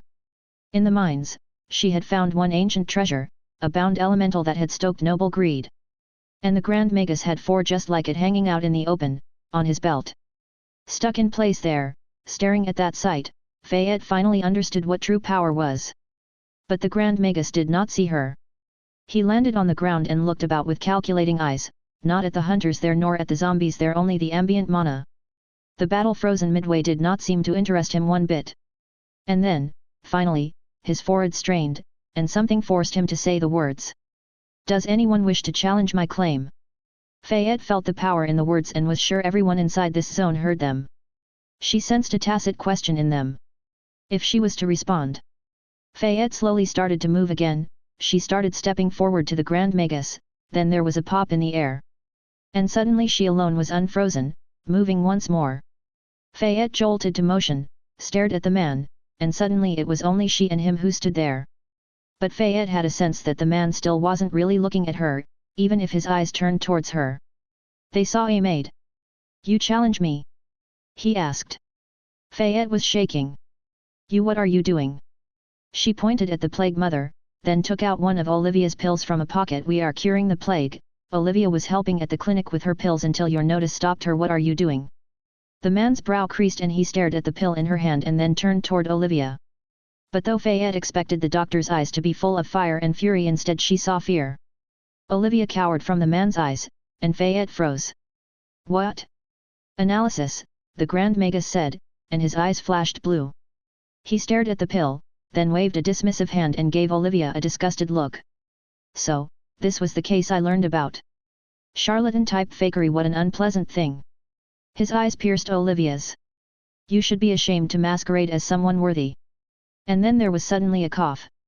Fayette turned her eyes to the source and saw Edmund, hands still locked around the Plague Mother. There was a thick haze of disease around him. But he was suddenly struggling. Even in slow motion, his face had suddenly gone deathly pale, and blood was falling out from his eyes and mouth. Her eyes ran around the scene, and then the maid noticed that Martin's hand too had suddenly turned black as death from where it had been bit. The medicine was broken. Just like that. What are you? Cease, maid, the Grand Magus said, waving a dismissive hand. I will now cleanse the disease. You are all dismissed. Unless. Suddenly, the crackle of mana around him intensified. His eyes glowed blue and one of the gemstones by his belt floated into his hand, crackling with lightning. Unless you wish to challenge me. Fayette stared up at him defiantly, for a moment. But she knew. This power, there was no opposing it. And did she even want to? He said he's going to clean it all up. Maybe he will? Why should I stop it? She felt a foreboding in the air, but the Grand Magus wasn't even looking at her anymore. She was no threat to him. Fayette gulped and shook her head. No. I don't oppose. Then suddenly she was frozen in place once more. The Grand Magus was looking around at the air, measuring, calculating. All the frozen hunters were staring at him. And at their suddenly dying companions. Olivia's eyes were hazy. Marie looked worried. Mireille had her eyes narrowed, calculating. Does anyone wish to challenge my claim? I do. Suddenly the Plague Mother was unfrozen. With unnatural grace and speed, she rushed at the Grand Magus, skin bulging with growths and mouth wide open. You fool, now I will. The Grand Magus did not speak. He only turned his head and flicked a finger, and suddenly there was a bright flash between him and the woman. A lightning bolt. It crackled and pierced through the air, lancing her straight through her torso, and the monstrous woman who had once been a botanist was flung away with childish ease and contempt. The man stared at the smoldering body still alive, and his fingers twitched 4 more times, and this time Fayette saw the spellcraft. It was art. A blindingly fast and complex weave of lightning mana put together in an instant, then aimed at the woman. 4 in rapid succession. A broken but still living body froze in its place.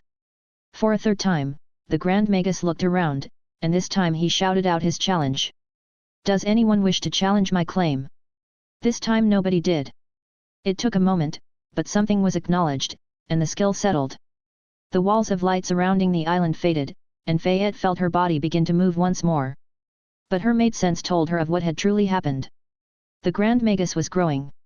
Not physically, he was the same size as before, but his presence was expanding larger and larger, covering the whole island.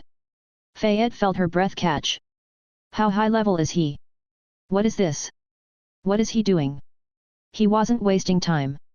The skill was obviously straining him heavily, his hands were shaking, and his eyes were red, but his face bore excitement, the look of a mad scientist at his triumph.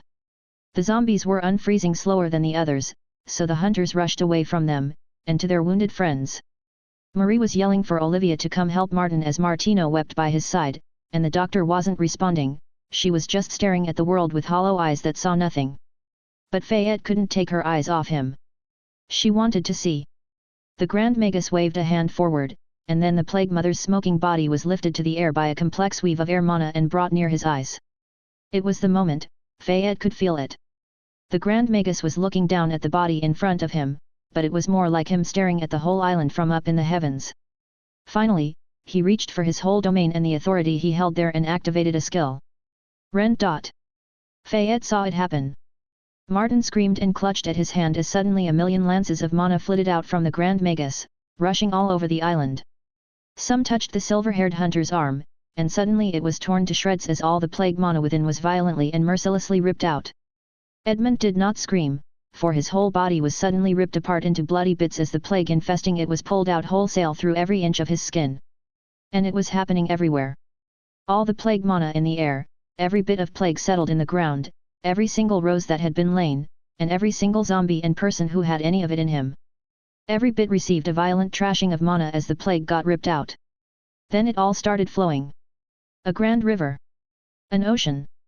Fayette stared stunned with horror as she realized what was happening in the clinic and in every house housing a plague victim, but she was also awed. It was all flowing to the center, toward the Grand Magus. An inescapable hurricane of plague mana ran toward him in endless rivers from every street on the island, and it all collected right below him at the Plague Mother's body. Her eyes flung open and the woman started screaming inhumanly, as a vast ocean of plague mana roared into her veins and core in an awesome tide. The Grand Magus's face was locked in a mad smile of triumph, as he reached out with a hand, and punched it straight into the woman's chest, to where her heart was. Conjure elemental. The plague mana started crackling and thickening over the woman, and her body began melting down into nothing but slag as her screams intensified until all was quiet. Only the roar of mana filled Fayette's ears as she stood stunned, no more able to move than she had been under the skill. Every single hunter in the area watched stunned, as the Grand Magus finished his performance. The Plague Mother had vanished into smoke, but all the plague mana was gone too. The area was suddenly calm and quiet. Until the Grand Magus opened the arm he had plunged into the woman's chest. A gleaming gemstone sat there, crackling in a sickly dark green color of plague mana, filled with the strength of a greater elemental. The Grand Magus stared at it only for a moment, and then he spoke, quietly, to himself. Excellent. Then the mad grin faded. His face returned to normalcy. He tucked the newly forged well of mana into his belt, right next to his 4 other ones. With a thrum of air mana, he started flying up into the sky. Fayette stared at his figure as it disappeared up into the clouds. She did not even realize she had thrown a fork with cutlery control at him. Her mind was roiling. Because she understood now. She wasn't dumb. She had thought the government was handling the matter strangely, not doing its best to curtail the disease, but now she finally understood. They had never been trying to curtail it in the first place. Why not let the plague fester and condense, if it all can be turned into more power later? And the most horrible thing, the thing that made Fayette's stomach drop, was that it had worked. She breathed the air and watched the mana around her, and felt how clean it all was. There was not one bit of plague mana anywhere. Every single zombie had fallen down, melting into puddles of goop, but even they resembled normal blood now. Fayette smelled the fresh autumn air and did not hear her fork clang down to the pavement, because she heard another thing. That familiar thing. That ding. Good assistance in the cleaning. Level up, you have reached Maid level 24. Congratulations. 2 skill points gained. Progress towards next level, 0%. Yes, the place had been cleaned swiftly and efficiently through violence, heedless of the waste or loss of lives. Only now did Fayette understand how terrible it truly was. How familiar it truly was. Chapter 85 Judgment. Let us pray and thank the saints for this timely resolution to the crisis, and let us give thanks to Grand Magus Mondaug for his valorous conduct in ending this national threat. Fayette was watching Archbishop Villefort give his victory speech, but she wasn't really listening. She heard the words, yes, but they all rang hollow enough to disperse to nothing once she processed them. A worthless speech. One to stoke the pride of the nation, and assure that measures had been taken, and absolutely nothing about the truth. The true cost. The true waste. She couldn't stand it. But Fayette wasn't wasting her time there. Marie was standing beside her, actually parsing the contents and implications of the speech. Mousetrap and the salted knives stared, eyes grim. Fayette was doing something else. She was focused on Villefort's face. Committing it to memory. I'll remember this. I'll remember you. She would remember the others too. She remembered the meeting.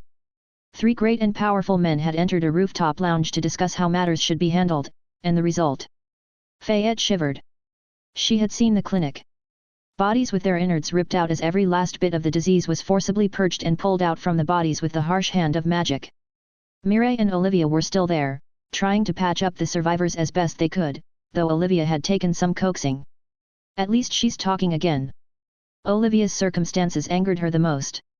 She didn't know what the Grand Magus had done, but none of Olivia's medicine was working anymore.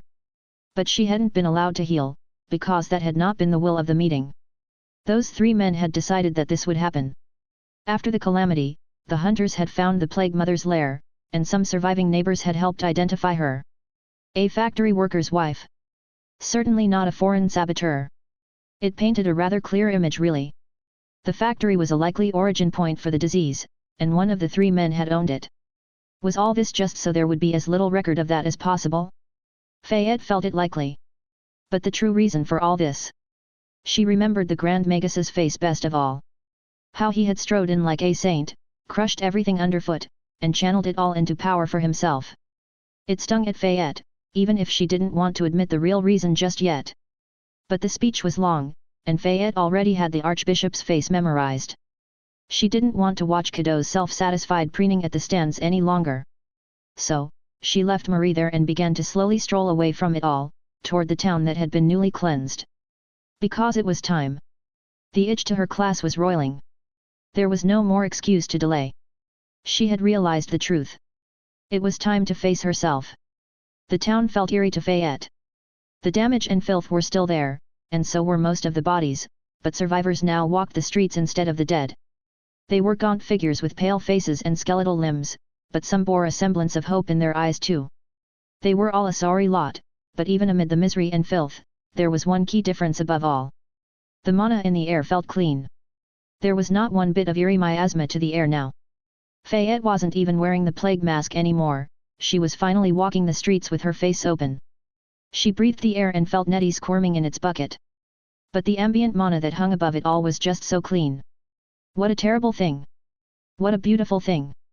Because though she did not want to admit it, Fayette understood. She knew why the Grand Magus had done it. It felt so familiar. Cleansing through violence. No regard for who got stomped underneath, just greed for the power one would gain through it all. Fayette reached a plaza that had once held a grand market and sat by an inactive waterfall, staring at the destruction around her. She saw civilians weeping by the streets, clutching the corpses of family members both long gone and more recently deceased. Many had fallen in yesterday's purge. Her stomach churned. If she had no friends to rein her in, if she one day had the power to do this, if she could gain more power by doing it, if it was the most perfect way to cleanse everything thoroughly. Could Fayette have done something similar? She feared the answer. The level. I got the damned level for this. And in that moment, I felt good. I honestly felt good. But there had been another way. A way to save more of the civilians through Olivia's medicine, and hard work to clear out the dead, though her own personal gain may have been lesser. But the inefficiency and waste weren't the only reasons Fayette couldn't accept what the Grand Magus had done. It was also about how he had done it. He had not even looked at Fayette. She had been dismissed, passed aside as irrelevant. Like a servant. But Fayette wasn't really a servant, was she? She hadn't been one for a long time. So, she took her bucket up, opened the lid, and then tipped it down into the empty fountain, releasing Nettie into the basin. The slime plopped down and began wobbling about, and Fayette watched it as she thought. She could feel the itch on her class again, demanding she answer the real question. Was she really a servant? She reached into her apron of holding and took out a book with a blue cover, Friend of the People Vol. 15. She had read it many times already, and even debated some of the finer points in it with Marie. The book described better ways to decide who would hold power. Not lords, but wise elected people. But even in a better world, a more fair society, no. Fayette closed her eyes. She saw a face she now saw often, one that often smiled at her. Even with someone like Marie, a proper lady who is just a friend. Could she just accept orders like a proper servant should? If her ruler was a good one? Just obey without questioning? She knew the answer in her heart. No. The one who commanded had the power, and power, that was what Fayette wanted most of all. Ever since she had been set on this path. In her mind's eye, she saw a fat lord in a box that was where it had all begun, really. The box? A box of power. She hadn't really been all that happy per se at her old job, but she had been content. Before everything went wrong. Content, because she had not yet felt that crushing grip come down from above, to ruthlessly crush down those below. The box, that damned box, she still sometimes wondered what had been in it. The Lord had been in a panic, commanding his guards to carry it, and thrown all his other servants away as meat shields, all in order to guard and hold on to that box. But she now knew what had been in that box. Power. The specifics of it didn't really matter, did they? Fundamentally, power was the issue. Something of such great power, that the Lord had been willing to throw away everything else to hang on. Power so great that a different lord would try to steal it with violence. Power, a thing of the nobility, a thing for others to not be concerned about. The nobility would fight over power, and those of lower status would be crushed underneath in the struggle. It had happened in Pelagny. It had happened in the mines. And most terribly of all, it had happened here. Those with more power than most can even dream of, crushing others in their relentless chase for more. And this time, Fayette had failed to stop the damage. Because she did not have power. And really she was made a servant. A servant wasn't meant to be the one above all, holding that power, was she? A servant was supposed to follow power. But Fayette had never accepted that from the start. Since the very first moment a noble had truly tried to hold the ultimate power over her, she had fought back. She had already made her decision, long ago. Fayette sighed, a melancholy smile on her face. Maybe I am more similar to Marie than I think. I've already made the decision, but I've run away from truly facing it. A maid without a master, traveling the lands with levels as her only wish. Power, or should I say, Levels. I made the decision, but not the proper steps to really get to it. She stood up, opened her eyes, and a new fire finally burned in them. So, I'll do it now. It was time to choose. Because Fayette had been running from the decision. A maid with no master. But still one who lived according to the principles of a servant. That itch she had felt so long it was intensifying. She could understand what she had been turning away from. The true nature of the itch. If a master commands, a servant follows. If a general tells a soldier to kill, the soldier does so. The soldier does not doubt it.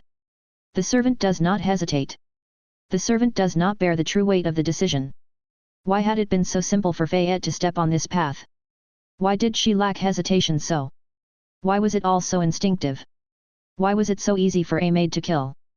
Because, the servant does not ask whether the act was right or wrong. The servant does not judge. They just follow orders.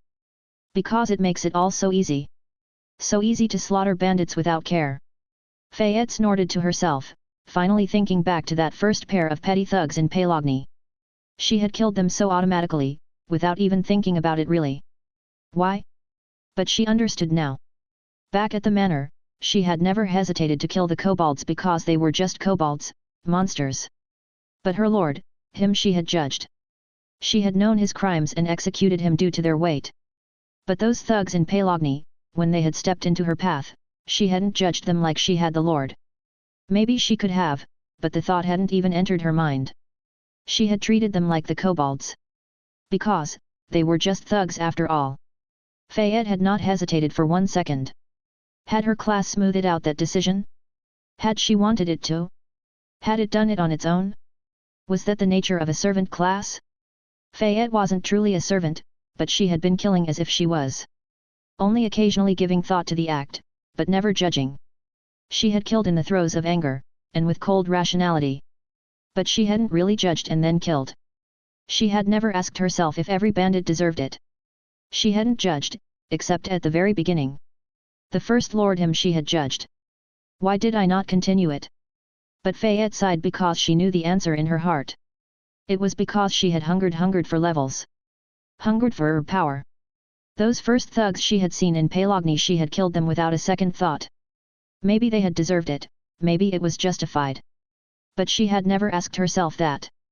Because it was so convenient to just go on, kill those who stood in front, clean up undesirable elements through brutal force, and get more levels. But now she saw the end of the path. The city filled with dead around her. Killing without heed, as long as it cleansed and brought power.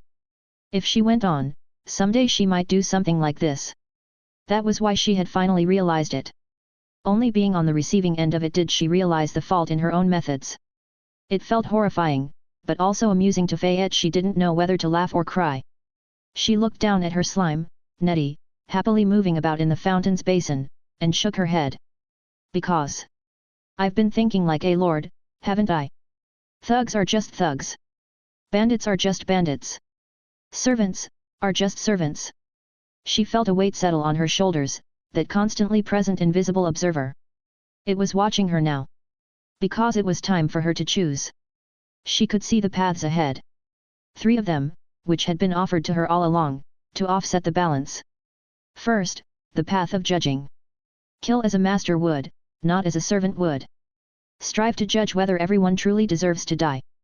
It had been offered to her many times now, and always she had felt her class writhe. When Pierre had asked her to judge, she had run away. After that, she had let the others judge the murderer. And the bandit who they had released. One doesn't have time for such in the throes of combat, but with a foe surrendered or defeated, mercy would also have to be given. But that was only the first choice. The second one, the easier one, would be for me to take someone on as a master. Someone to judge in my stead, so I could continue fighting on without worry, because it would not be my duty to think it through. It was the more natural path for a maid, but who could she choose? Marie? No, I don't want us to be like that. Marie was the only person she felt she could maybe trust, but Fayette, she didn't want to place herself under Marie. She liked the lady. She liked being a maid to her. But to be a servant to her. It felt like a terrible thing. Like something would come between them. A gap that could not be crossed. No, she wanted her and Marie to be something else, even if she didn't know quite what yet. The third choice. I could continue on as I have, killing with wanton disregard for the justice of it, not thinking about the annoying things. She could do it. She had been doing it for months already. Eventually, the itch would subside probably. But there would be consequences. Not just that she might someday do a thing like what the Grand Magus had done. There already had been consequences. Fayette spun her broom in her hand and felt how her combat maid skills helped her control it. A fine class to have. She swung her broom down to the ground, then closed her eyes, letting herself fall to maid sense. There was still much grime in the city, and she felt it all. The maid moved around the fountain, going through the motions of combat, so familiar to her instincts now. It was a fine class. She truly did like it. But, it wasn't the only class she had been offered. Already last time, at her level 15 class up in Palogny, 2 of her options had been concerning. Fayette licked her lips. Maid of Cleansing Flame. Would that count as a murderer class? Surely, it would be at least in that direction. I probably wouldn't have this itch if I had picked it. Yes, if she went on killing as she liked without judging, and without taking on a master, the path of a murderer would eventually reach her. I'm getting close to level 30, what if my only rare options are murderer types? If she had to choose between ascending to a rare murderer class, or being stuck with an uncommon class, what would she choose? She didn't want to know. But most of all, she imagined her friends. They wouldn't like that very much, would they, Nettie? Fayette knew she was different, she knew she was odd. She didn't really feel empathy in a similar way as others did, not for strangers. She didn't weep for the lost as Marie had. She didn't flinch at the blood as Mireille did. She didn't regret the dead as Olivia did. But she did want her friends to like her. And that wasn't the only reason she wanted to take on the mantle of judge. Her current way wasn't working. She wanted to improve the world, clean it up, make it make more sense. But now she stood amidst a ruined city. A city where a powerful man had used brute force to cleanse things in the simplest way. Her current methods would lead to this. She had already made her decision. I have to change. I am no servant. I will judge. And so, she closed her eyes, dropped her broom to the ground, let her senses fade, and reached deep into her soul, reaching for that ever-present invisible hand. Whatever you've done for me to make all this easier, no more. I will judge it all. Fayette let go, accepted her role as judge. She gave away the ease of following orders. Something shifted, and that ever-present itch in her class closed finally at peace. No more itch. But other than that, nothing changed. Fayette opened her eyes, stared around the plaza, then stared at her pet slime. Nettie stared back. Fayette blinked. Hey! She searched within herself, for a seed of doubt, of hesitation. A seed of sadness over the many lives she had taken. Anything, any of hint of something lost, just to show the difference. The maid found none. Fayette laughed. Uproariously. She clutched to her stomach and barely stayed on her feet. For a moment, she had thought that perhaps the release would bring something back, something that the class had perhaps taken from her. The ability to weep for a dead stranger, to feel pity for an enemy. But now Fayette laughed because she understood. I've always been like this, haven't I? I always will be too. It's just me. But, as she calmed, as Fayette stopped laughing and thought back more clearly, she realized that something actually had changed. Just a little detail. All those bandits she had killed, those thugs in Palogny, every single night she had condemned to die in gas. She remembered their faces now. Even the kobolds. Fayette blinked and stared down at her slime. Is that all it really takes? Something so small. It changed nothing. It changed everything. Was it a small thing after all? She could remember the thugs in Palogny clearly, their threatening visages, and she didn't regret killing them one bit, but she also remembered the kid. The bandit they had let go. Who Fayette had wanted to kill, but Marie had released. She saw his face now, afraid, underfed, weak, shivering. And for the first time, she felt herself hesitate. Now that she could remember his face, killing him did not feel as easy a prospect. Hey! So that's what this is all about. Effort. She had no natural empathy, or at least not much of it. So, enforcing her new ideal, sticking to her decision to judge, it would be down to sheer effort. Her class wouldn't help her do it. But Fayette didn't mind that. She sat back down on the fountain, smiling. Because effort wasn't a bad thing. If one had to struggle, to take the more difficult path, would that not lead to levels?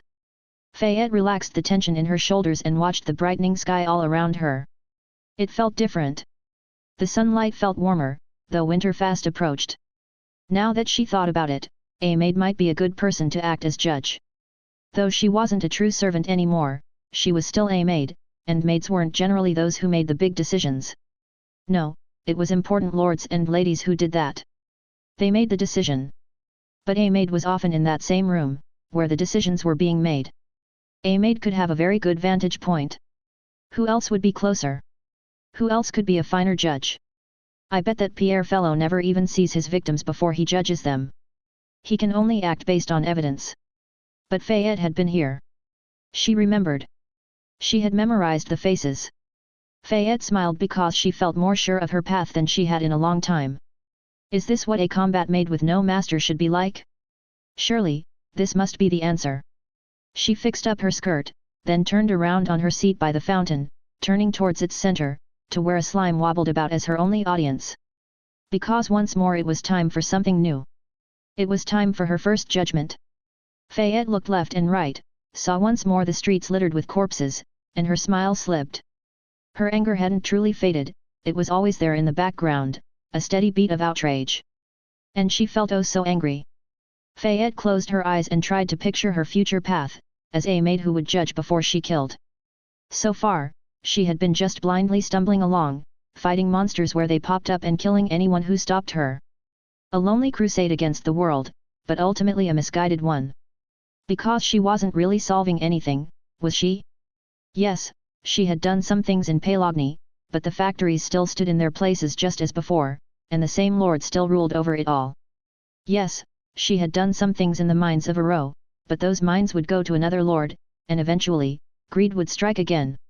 Yes, she had killed zombies and chased their creator here in Bienvenus, but the true origin of the plague was still shrouded, and a trio of powerful men had done whatever they wanted, crushing survivors underfoot in the name of greed.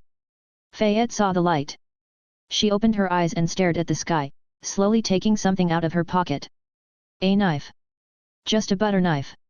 She lifted it into the air and watched the sunlight glint off it. So that's what justice is all about, it's about being thorough. I haven't been judging, so I haven't gotten rid of the true root of any of this, just more and more symptoms. Yes, to be just does not mean that one should not kill, it just means that you have to think it through better. Fayette watched the glint of sunlight paint her blade orange and smiled. Yes, the essence of justice is to be accurate with your murder. To kill those truly deserving. To smite the root cause of it all. She looked down. Don't you agree, Nettie? Her slime wobbled. Fayette felt its mind pulse at her. Hunger. Feast. Purge. Destroy the filthy. Fayette sighed. I knew you would understand. But I've really been slacking off, haven't I? Cleaning things thoroughly used to be my whole thing. I can't believe I just forgot all about it because killing felt so easy and simple. But now, deliberation done, audience ready, it was finally time for the session of court. Fayette's first judgment. She rolled the butter knife over her knuckles and bit her lip, deep in thought. What do I truly want? Really, truly? If I had one wish, right now, what would that be? What judgment do I want to give? And then she smiled, wicked and sharp, because she knew that answer too. It had been the same one always. She had done it before. She had judged once. Her first judgment back at the manor had been very clear. The ones who had caused this suffering, this disaster, this complete mess. The ones who had made her friends suffer and weep. Those 3 men. She remembered their faces well. She remembered them going into the meeting room together, and what had happened hereafter. They had to have planned it all. The culprits. 3 names. Archbishop Villefort. Lord du Anglers. Grand Magus Mondaug. Some of the most powerful, influential, and high-level men in the country. Du Anglers was probably the backer of it all, the financier. Maybe the man behind the plague, if the factory truly was the root cause. He was involved in this, though Fayette knew him least. Villefort had gone in front of the people and lied. He had spoken of foreign saboteurs and covered for any incompetence by the government. He had used the faith in the church to make sure records were clean. Mondauk, he had wielded the knife. He had pointlessly crushed so many lives, all for the sake of personal power. Fayette knew in her heart they were guilty. She could forgive none of them. And her one wish, what she really wished for deepest in her heart. Fayette gripped her knife harder. I want to shove this butter knife through their necks, slowly, so they understand. See that it is the maid who did it. Tell them it was just me, not anyone higher up who commanded it done. Not a servant. A maid. She did not hesitate with her judgment. Those three, I will kill them. They will die. It was a certainty in her soul, and she felt a load lift off her chest. The conclusion, the decision, it was made. And Fayette wasn't the only one who noticed. Someone always watched. Conditions met, use 2 skill points to upgrade cutlery control to Blade of Maid's Judgment. Y/N. Fayette blinked. She stared at the knife in her hand. A butter knife. Yes. Cutlery control has been upgraded to Blade of Maid's Judgment. Blade of Maid's Judgment, this blade will be as sharp as its foes are deserving of its bite.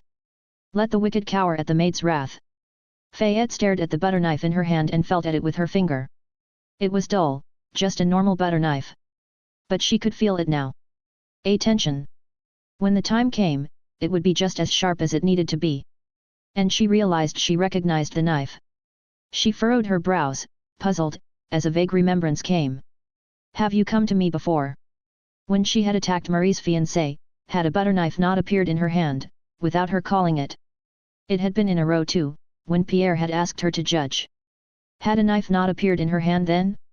And even in the beginning, if Fayette really strained her memory, when she had killed her first lord.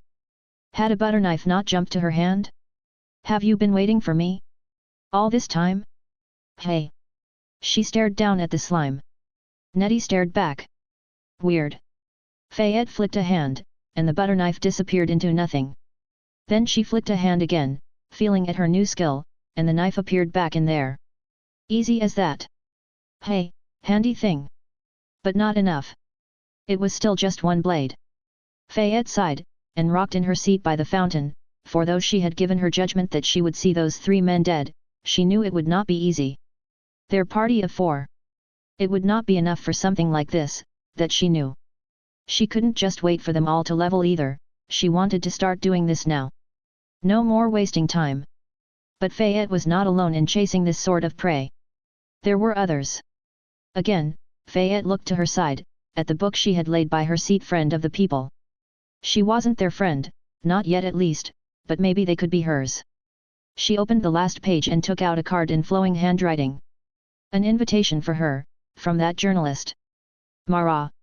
Fayette turned the card over and read the address on it.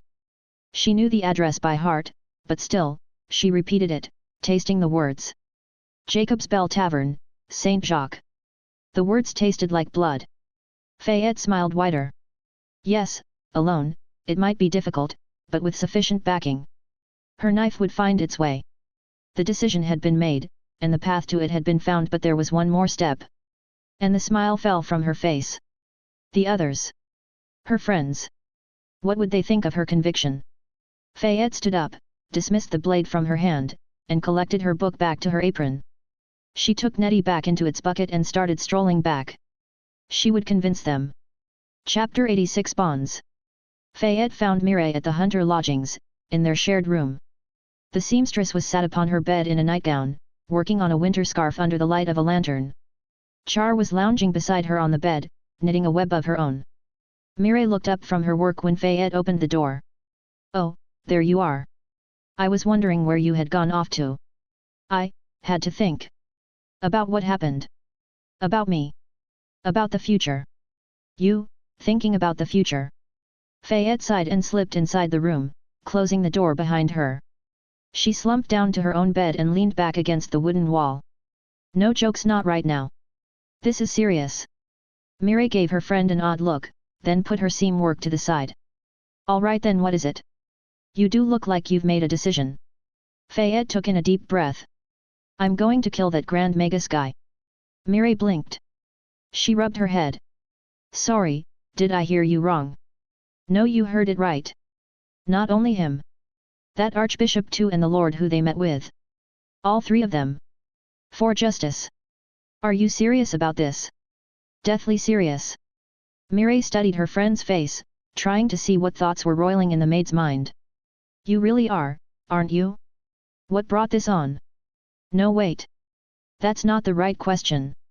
What I mean is, do you have a plan? Actually, this time I do, Fayette said, then took out her invitation letter and threw it over to Mireille. We'll ask these people for help. They seemed strong, and I think they will be very willing. Mireille caught the letter and eyed the address written on its back, conflicted. You really did have a plan. But these people, they're dangerous, right? This could end up very badly for us. It could. Mireille, I promise we'll stop if things look in a bad way. But also, isn't this an opportunity? Mireille focused her eyes back on her friend. What do you mean? You've read their book, you saw them in action. They've been doing this thing for a while, and they plan to really change this country. What if they succeed? What if we helped in that success? Mireille tapped the letter against her palm. To the victor go the spoils. You really want to do this? Why? Well, I don't know if there's really one clear answer to that. But basically what we're doing now won't really lead anywhere, will it? Do you like the idea of men like that being in charge? Do you like what they did here? Mireille's eyes flashed with anger. Of course not. We both saw what happened at the clinic. That was horrifying by any measure. It's just, can we really do something like that? He was so strong. Fayette nodded. I know that too. It won't be simple, or easy, but I do want to find a way. If we study him, plan well, and act without hesitation, it might be possible. But I can't just leave things like this. I just got rid of one itch, I can't let another take its place. You managed to solve your class issue? Mireille asked, surprised. Is this for that? Well, yes and no. She sighed and lay down on the bed. Basically, I think I had gotten too deep into being a maid, and I had started to forget everything else for it. Mireille ran her eyes over Fayette, then smiled. Good. I like you better as a Fayette than just as a maid. I've been worried, you know. About what? Fayette asked, eyebrow raised. Well, for example, your uniform, Mireille said, gesturing at Fayette's clothes. You used to wear things other than that maid uniform, before all this. Those dresses you wore on your days off. I haven't seen you use them once. Just one of your uniforms every moment of every day. Always a maid. Fayette blinked. Then she looked down at herself, at her dress, and realized she hadn't even thought about it. Ever since her start on this path she had only worn a uniform. Hey! I guess it's true. You really didn't notice yourself. Fayette frowned. No, it's just. I left most of my wardrobe at the manor. I don't really know why. I wasn't thinking much at the time. I think I planned to get new clothes once I got to Pelagny, but then things just kept happening, and then I got my maid armor skill, and then... She tapped her dress and felt at the skill which turned it into powerful armor. I can't just not wear this now, can I? I would feel defenseless. Naked. Even knights take their armor off when they're off the battlefield, Faye. Or do you feel like you're on the battlefield right now, too? Maybe a bit? We've fought a lot, especially at the caverns. Can I really just let my guard down like that, when anything could happen? Mireille sighed. Faye, if you really are serious about being more of a woman and less of a maid, you do need to take that uniform off someday. Take a break and go shopping or something. Fayette slumped backward on the bed. Ugh, what a bother. Promise me you'll do that and I'll make you a really nice dress to use. But Faye, it's good to see you feeling better. Thanks. Mireille nodded, then picked her in-progress scarf back into her lap and resumed her sewing. Fayette lifted her head up on the bed. So are you okay with going to kill the very scary and powerful mage? Do I have an option? I know you'll really try to do it, and I can't let you run off on your own like that, can I? Fayette jumped off the bed and stared. I really thought you would have been more difficult to convince. Mireille looked up and met Fayette's gaze. She sighed. I guess I believe in it too, a bit at least. That maybe this country will change. There's a lot of unrest everywhere. Can it all really stay bottled up? No, I don't think so. The seamstress smiled, and suddenly her face was like a calculating fox's. No, if things go up in flames, I want to be on the winning side and end up on top. So, before time runs out, I want to see who these so-called friends of Jacob really are, then after that, she shrugged. We'll see. You've been thinking about this for a while, haven't you? Of course. One has to be prepared for all eventualities when dealing with a person like you, Faye. Now, shoo shoo. Off you go. You haven't talked to the others yet, have you? No, I found you first. Do you know what they're up to? Well, Marie is. Fayette found Marie out by the waterfront, staring into the dark evening ocean. The sun was long gone, but the shine of 2 moons lit the scene with dancing reflections on the water. Hey, Marie! What are you doing out here? The lady jolted from her thoughts and took a step back from the water. Oh hi! I was just thinking really. Processing. I find that the mind needs a quiet moment to unwind after sights like we saw today. The maid stepped forward to Marie's side, joining her by the waterfront. The lady's eyes were a bit tinged with red, but they had softened on Fayette's approach. Her face had a soothing energy to it, but the blonde woman was only wearing what she had worn during daylight, a dress still stained with the blood of the day. Aren't you cold like that? Fayette asked. Marie shivered and hugged herself. A bit. I've been out here a while, but the wind isn't strong tonight. Fayette reached into her apron of holding. Just a second. I've got your shawl somewhere here, there. She came out with a dark grey autumn shawl and stepped closer to help it on. Let me get this on you. The lady smiled as Fayette slipped the shawl around her neck. Thank you. Just a maid's work, really. Are you doing fine? Mostly. Still a bit shaken. The fight was one thing, but the power of a high-level mage, Marie shivered, not from the chill air. I've never seen its like before. Not even at your family. Marie sighed and turned back to look over the waves. No, we're not strong as that. People his level, there aren't many of them. Fayette nodded. Well, that's good. Might make what comes next easier. What do you mean? The maid hesitated. I came here for a reason. 2 reasons. I want to ask you a few things. Marie quirked an eyebrow. What kinds of things? Well, best lead with the difficult one, I guess. Marie, I know you're a lady and have family out there and all that, but basically. Basically what? Fayette stepped close and grabbed her shoulders. Just hear me out. Remember that book we read which sort of said that the nobility should be purged? Fayette, you're scaring me just a bit here. Just, what if I wanted to go join up with the people who wrote that book so that we could try and kill the Grand Magus and those other 2? Would you be against it? Marie stared. Then furrowed a brow. Fayette squirmed.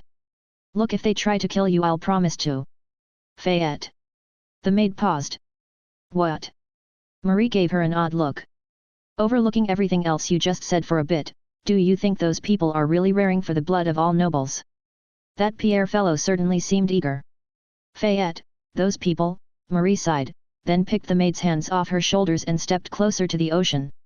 I think a lot of them are rather highborn themselves. Wait, really? Do you think a commoner would be able to write books like that? Have the resources to manage an organization like that? The way their book was written, it had a lot of ideals there, but also a certain amount of bitterness.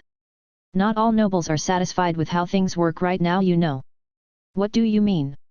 Marie chuckled and pointed at herself. Well, consider me for a start. I am a noble from a rather mighty house. Do you think I'm satisfied with how we do things? Do you think all my brothers and sisters are? Fayette measured her friend's elegant face from the side and had to admit it was true. With all she had learned, it really wasn't all glory and glamour. So you think their group has more backing than they let on? The blonde woman nodded. Second sons and the sort. Think of it. A society where everyone has an equal chance for merit, where you aren't necessarily overshadowed by your other elder siblings who have already secured the inheritance. It can be a cruel life for many. So, you don't mind joining them? Marie sighed and looked back, eyes conflicted. I don't know, really. But I wouldn't mind meeting with them. What happened here was terrible. You want to stop the Grand Magus from doing more things like this? Then yes, I agree. I want that too. I just worry about the danger of it all. You're on the run from your family and I may combat Maid. I doubt we'll have much peace either way. Might as well try to make the world work better, that's what I think. Well, I suppose that makes sense. We'll just have to hope for the best. Fayette nudged the lady with an elbow. Not hope do. I've kept you safe this far, haven't I? That you have, Marie said, smiling. But, you had a second thing to ask me, right? Oh. Yes. What was it? Fayette looked over the moonlit waves for a moment, thinking how she should phrase her request. I've been thinking of what I've been doing wrong so far. And basically, it comes down to justice. You know about justice, right? You talked about how it is a lady's duty. I want to. She made a fist, and suddenly a butter knife was in it. I want to be just two from now on. Kill those who deserve to die, as best as I can. Can you teach me about that? The lady studied Fayette's face over a long silence, long enough to make the maid feel nervous, until she finally extended a hand. I'm not much of a teacher, but I'll do it. Gladly. Fayette brightened and snapped for the hand to shake it. Really, you will? Fayette, you've done a lot for me. A lot. Anything I can do to repay you, especially something like this, of course, I'll do it. Maybe we could get some books on it. And then have some discussions and think through some examples. How did my old tutor do it? We should. The longer Marie spoke on, the more fired up she seemed to get until she was gripping Fayette's hand like a vice. Marie, you don't need to go that far.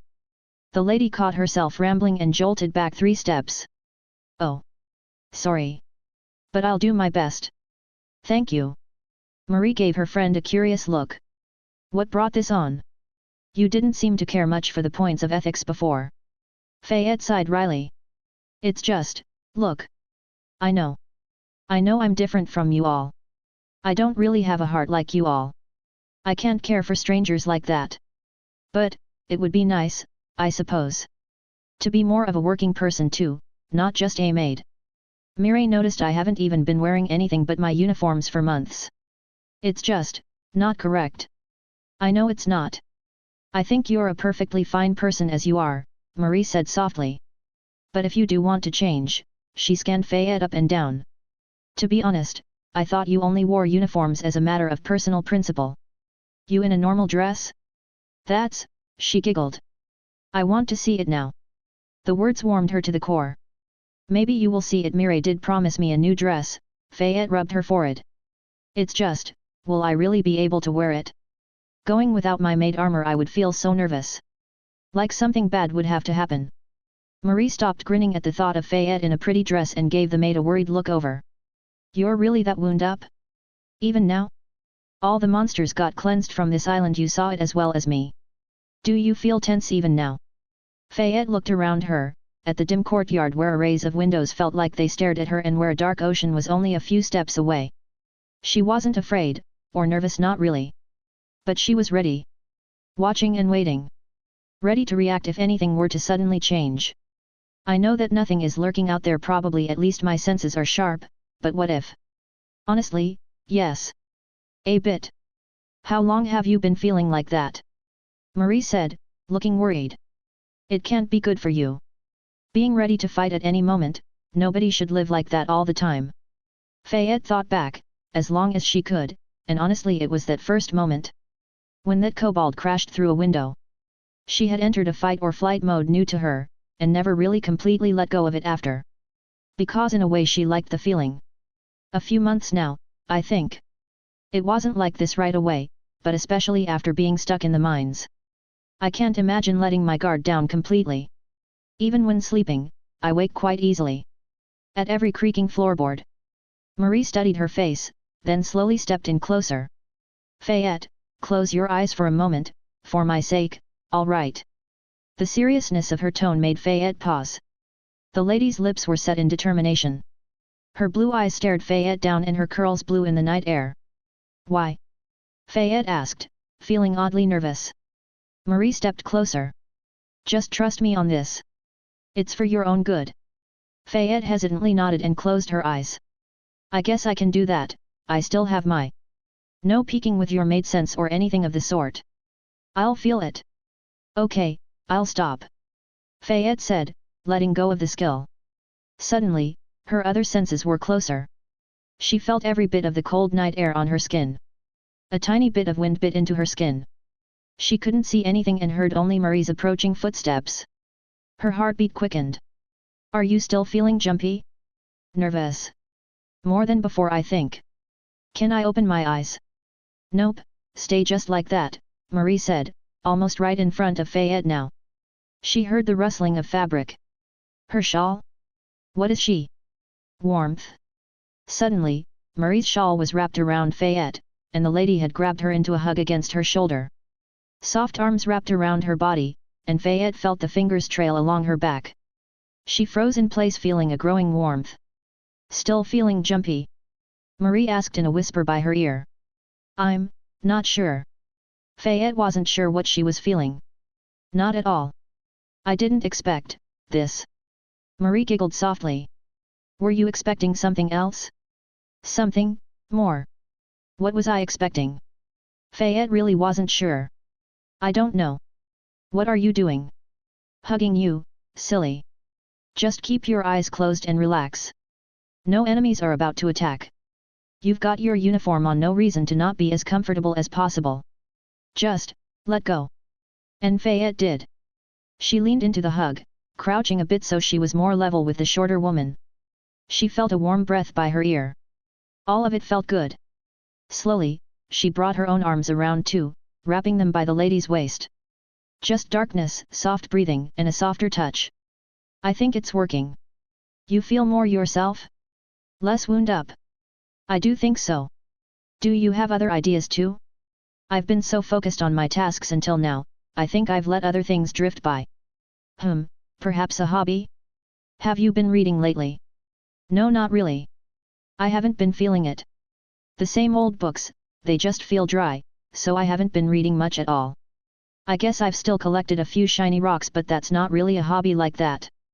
Have you thought of picking up something new? Marie asked, voice amused. Fayette snuggled deeper into the hug and spoke quieter.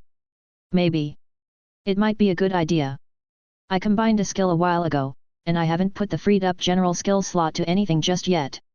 Maybe I should use it for something more hobby-like. Some people say that the skills make the person. I don't really think it's strictly so, but they certainly nudge you in a direction. If you take a skill on just for relaxing and unwinding, doing so will probably be a lot easier. Is it worthwhile? Maybe if I... Fayette squirmed a bit out of the hug, enough to open her eyes and meet Marie's eyes. The lady tilted her head back. You thought of something? The maid nodded.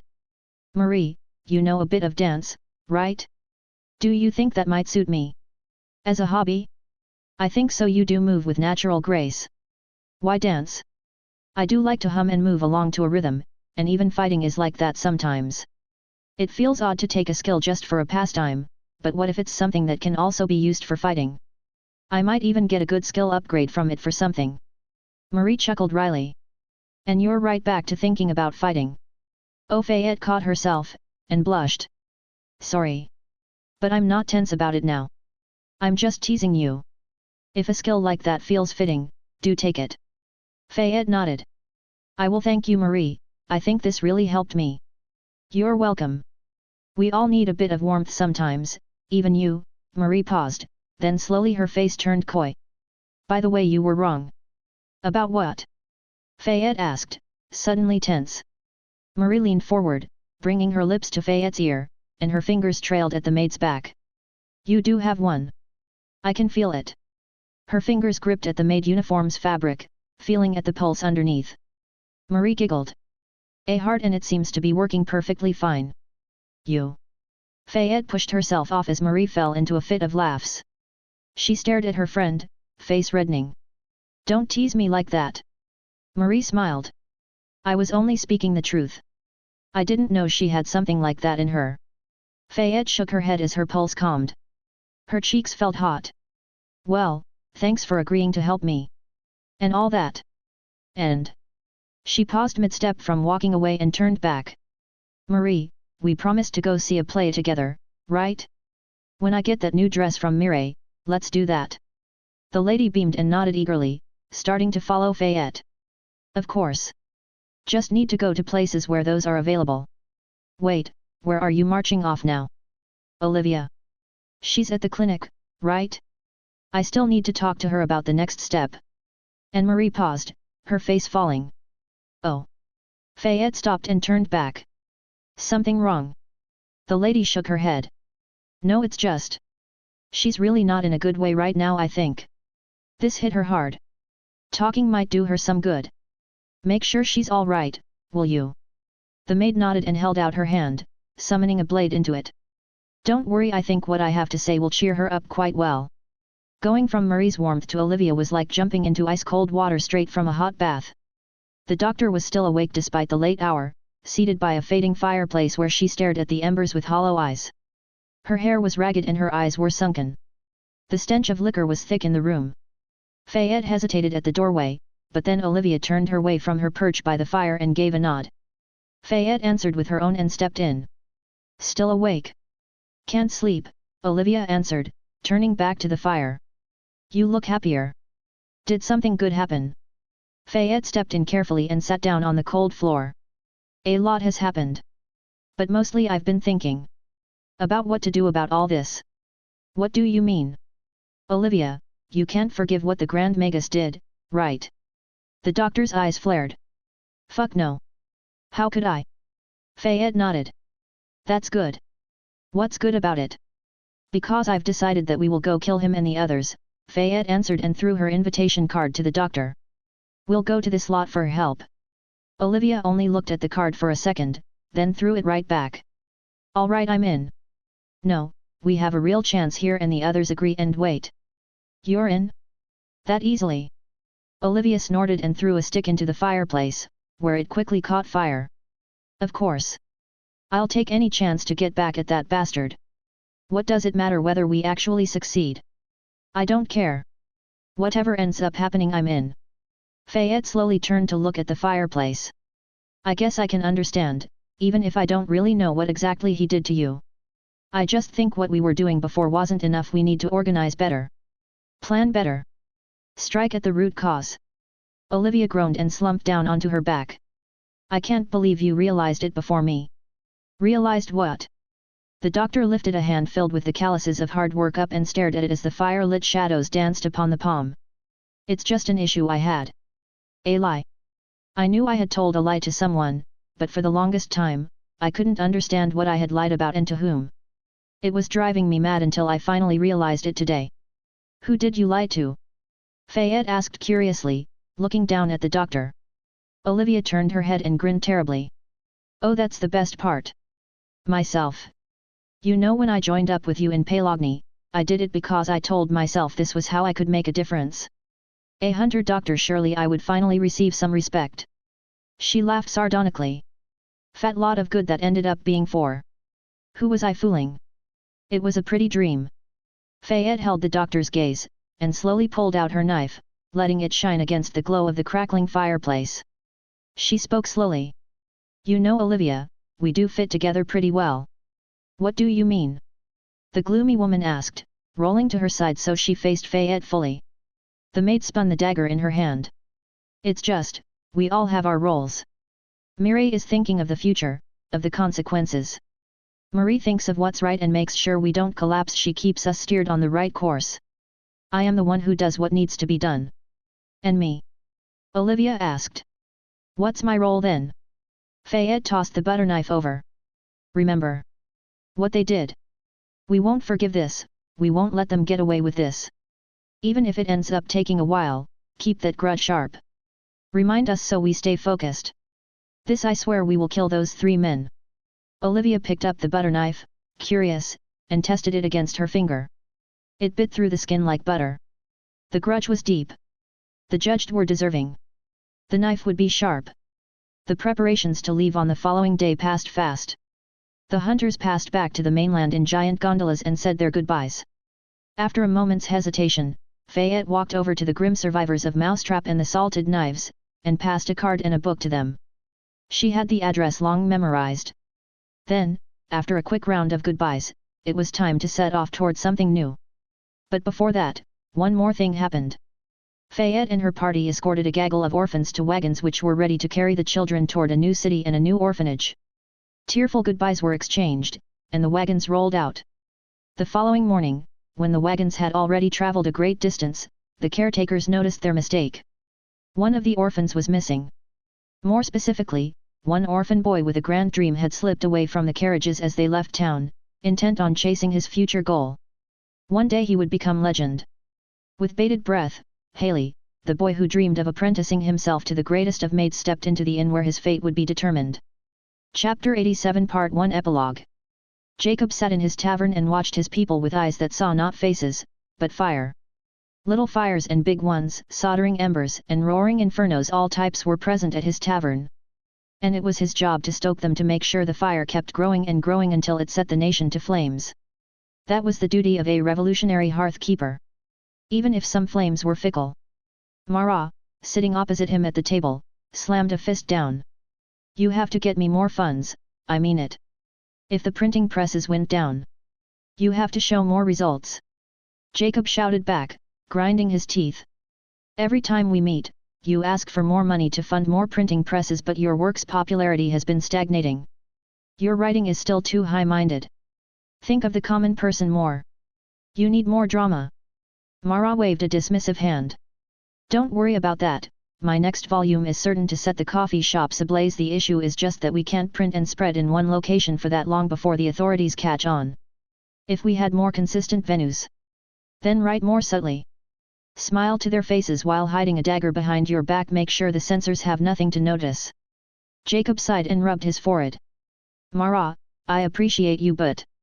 Suddenly, the tavern's door was slammed open and everyone in the room tensed. Eyes went to the door. More eyes would be posted outdoors, but if the visitors had come this far, they would have been judged as not dangerous by the sentries. But as Jacob looked over the 4 women who stepped inside his lair, he cursed his sentries for their foolishness. Because some people would be deceived by appearances. Young women, not one armed among them, even with a maid. But other people did not see the fire. Jacob saw. Even the little one. Haley, go take the horses to the stable and see them fed, snapped the woman in maid's clothing, and a young boy dressed in black and white sprinted out to follow the commands.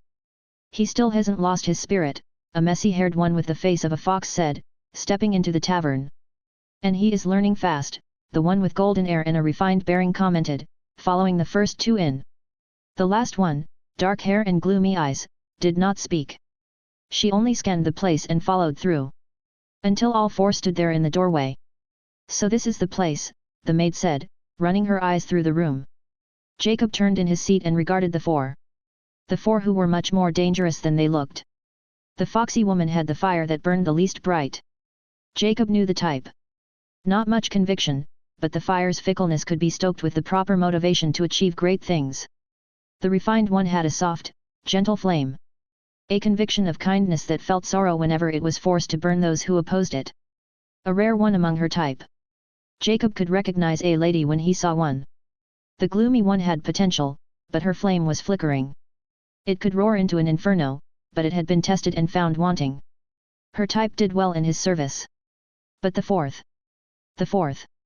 Jacob rubbed at his eyes, but he saw true. Why is it the maid of the group the one who leads? It was a clear and single-minded flame, one that would not hesitate to follow its nature and do what needed to be done.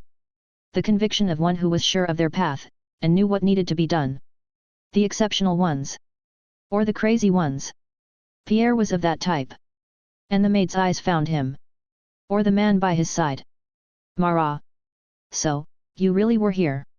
The boisterous man stood up at his table. You answered my invitation. I was getting worried I would get spurned. Jacob glared up at Mara. He invited them? Wait, didn't he mention a group like this? He looked back to the 4, gaze suddenly sharp. Had Mara not exaggerated his tale? He glanced around the room and motioned a hand, and everyone relaxed. Readied skills were let go and weapons relaxed. If an enemy were to try them, most would get destroyed on the spot. But this lot were apparently guests. Mara, please introduce your acquaintances, Jacob said, as the party of 4 walked up to his table. Please sit down, all of you. You may call me Jacob. I lead. The women sat down at his table hesitantly, but Mara was smiling eagerly, and talking rapidly. Of course, of course. These are the 4 fine ladies I met in a row, who caused quite a stir there, as I told you all before. Jacob's gaze sharpened. Then that lady would be a true high-born lady of reportedly excellent talents. A letter waiting in Jacob's pocket felt heavier. And she is just the right age too, perhaps this will turn out worthwhile. You finally found the wisdom in my words? Mara asked, smile infectious as a plague. But these women had resistance to such. The maid glared at him. No. I'll be honest, I don't know enough about you people yet, but we might have a common agenda. I want to kill 3 people, and I can't do it all alone. So she gestured around. I accepted your invitation. Jacob eyed the maid, then looked back at the others, surprised that it was she who was doing the talking. The lady had not spoken a word. The power of a true conviction. There are many people in this world who deserve death, miss, Jacob said coolly. With some of them, we have an interest in their passing. Of whom do you speak? 3 names, the maid said. Lord du Anglers, the crafty one said. Archbishop Villefort, the lady said. And Grand Magus Mondauk, the gloomy one said, each word dripping with venom. Jacob hissed and reeled back in his seat. Those are quite a set of names. You are serious? Deathly, the maid said, and suddenly a butter knife that radiated malice was in her hand. I have sworn to see those 3 dead, and we all owe them a grudge. Can we count on your help in this? We will prove worthy of your support, the crafty one said, flicking her eyes to Mara. He can attest to our capabilities. That I can, Mara said, smoothing his mustache. If any other person of your level said those names and that they planned to rid the world of them, I would laugh. But for some reason, I just might be a believer. He winked at the maid. You might consider me a fan of your work. Jacob nodded slowly. He could work with this. Whether they managed it or not, that wasn't the key, but it was a fitting role. Again, he looked the lady over, examining her features and remembering what he knew of her history. Sorry, have we met before? The lady asked, quirking an eyebrow. Jacob smiled and reclined in his seat. We might be able to work together after all. Usually, we don't trust many resources to newbies who haven't earned their trust yet, but you 4 might have an opportunity. Let me tell you a story. He sipped at his drink and closed his eyes, evoking the tone of a practiced storyteller. There is a certain holding which belonged to a certain family of decent means. However, calamity struck and the family was killed to the last, and the world thought their legacy gone. Until it turned out that a daughter who had been raised quietly yet lived.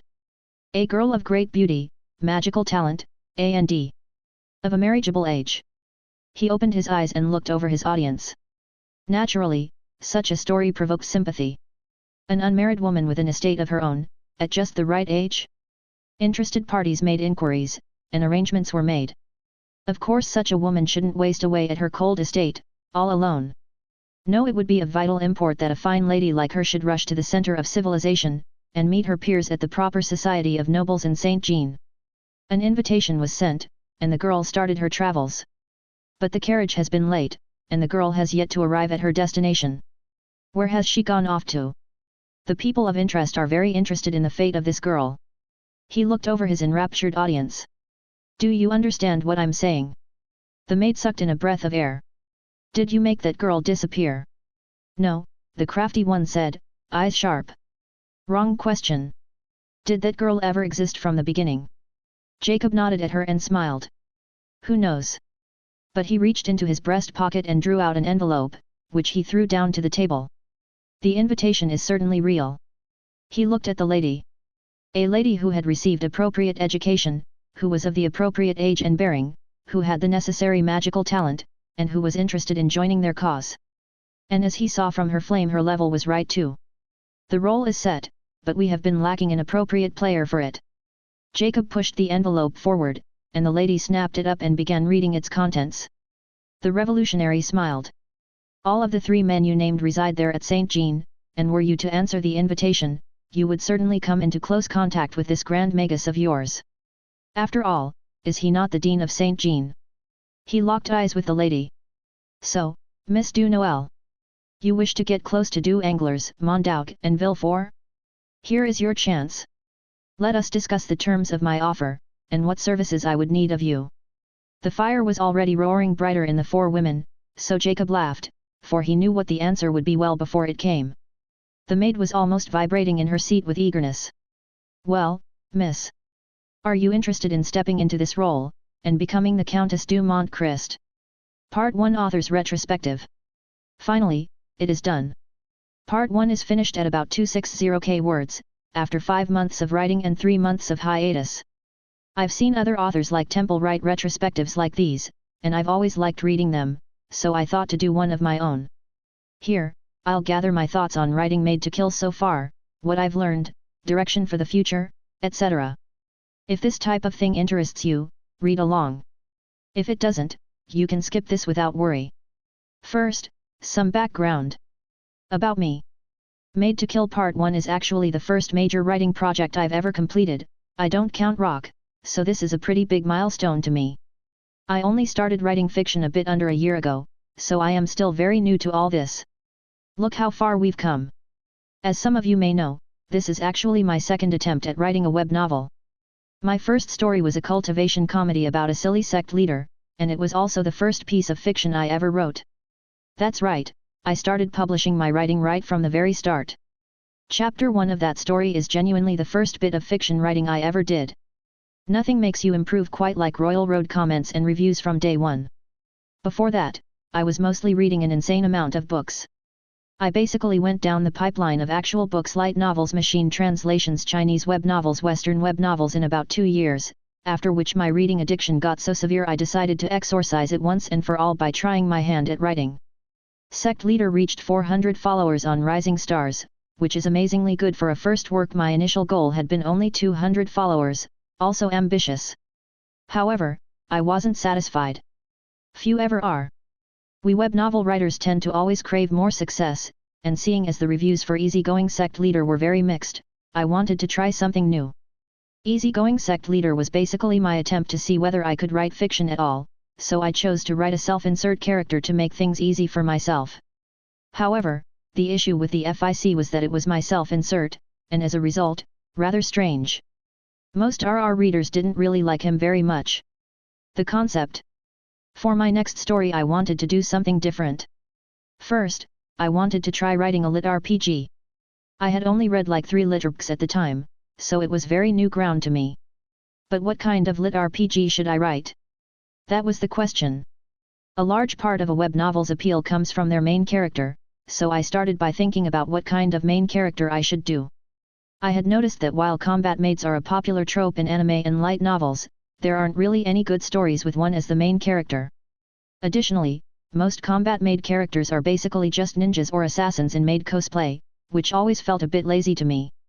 I felt like a combat maid who actually fought like a maid would be interesting, and would work well in a litter page setting.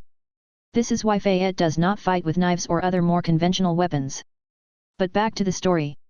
First, I decided to test the waters. I wasn't sure whether I would be able to even write a good lit RPG, so first I decided to write a short story to see how well the concept could do. That became A Day in the Life of a Combat Maid, a short story that some of you may have read. Basically, I just tried to think of every possible way a maid's abilities could be used in brutal, gory fashion, and wrote a quick and fun plot around that. I thought the image of a maid who fights by making a big, bloody mess was funny, so the story developed from there. A lot of the abilities used in Maid to Kill were present already in that story, so it had a lot of spoilers. I've used them all now, so feel free to read it. The short story did pretty well, gaining around 16 followers in the short runtime it had, so I saw that the idea had potential. I decided to turn the idea into a full web novel story. But then I faced an issue. How would I make a long web novel about a maid MC? What kind of plot should it have? Stories focusing on a strange main character can quickly become gimmicky, so I needed to add something more to the story that would make it have actual staying power. Something that could last as long as a web novel needed to. Then, I suddenly had a vision in my head. Combat Maid X French Revolution. Just those 4 words. It felt perfect in my mind. Just the general vibes and aesthetics of that period felt perfect for a maid story, and the themes of class struggle would fit really well with lit RPG stuff, forming a good thread for longer-term plot things. Thus, the idea was born. To make sure I could write a good lit RPG, I read several of the biggest ones on Royal Road before I started really writing Maid, and tried to make notes on what made them popular. I set a goal for myself, 2,000 followers. Then I started writing. The characters. I like having a learning goal with every story. For Easygoing Sect Leader, my goal was to learn how to write fiction at all, and just see whether I was actually capable of it. For Maid to Kill Part 1, I had two goals: learn more about writing interesting characters and learn how to write interesting fight scenes. Now, as many of you may have noticed, Fayette is a rather strange character. This is very intentional. In my first story I did a self-insert MC, so with Maid I wanted to do the opposite, and write a character that was very different from me, almost an anti-self-insert. Thus, I created Fayette. Now, some additional context. As I said, I was spending a lot of time reading before I started writing. In the 2 years before, I was reading pretty much all day, and I read like well over 200 light novels in 1 year plus a ton of web novels, or something like that. When you do something like that, one's brain starts to mesh into a slurry, and I gradually began to lose my mind. The series that finally did me in was Didn't I Say to Make My Abilities Average in the Next Life. Now, I liked that story a lot in a way. It was very calming to just read through it, but there were a few things that grated at me. The bandits. Basically, the main characters would constantly end up attacked by bandits, but then manage to defeat them with 0 casualties, and then spend a bunch of time escorting them to an adventurer's guild. It really grated at me. Then I read more stories, and I noticed that a lot of these 4 cute girls go on an adventure stories had a main cast that was very averse to killing. They would just beat up bandits, then take them prisoner or something like that. Over and over. I was losing my mind. Just kill those damned bandits, damn it. I don't want to read another prisoner escort side quest. So, inspired by those feelings, I decided to make part 1 of Maid to Kill a 4 cute girls go on an adventure type story, loosely framed upon other stories like that, except I would make the main characters savage and murderous as fuck. Thus, we got Fayette, a maid who is a bit too enthusiastic about killing, and ironically, ends up having to not kill the bandits in that one chapter. A lot of people actually disliked Fayette's murderous tendencies, especially as I made them a bit subtle at first. I think my most upvoted review is still a negative one complaining about how Fayette killed those first 2 bandits in Pelagny.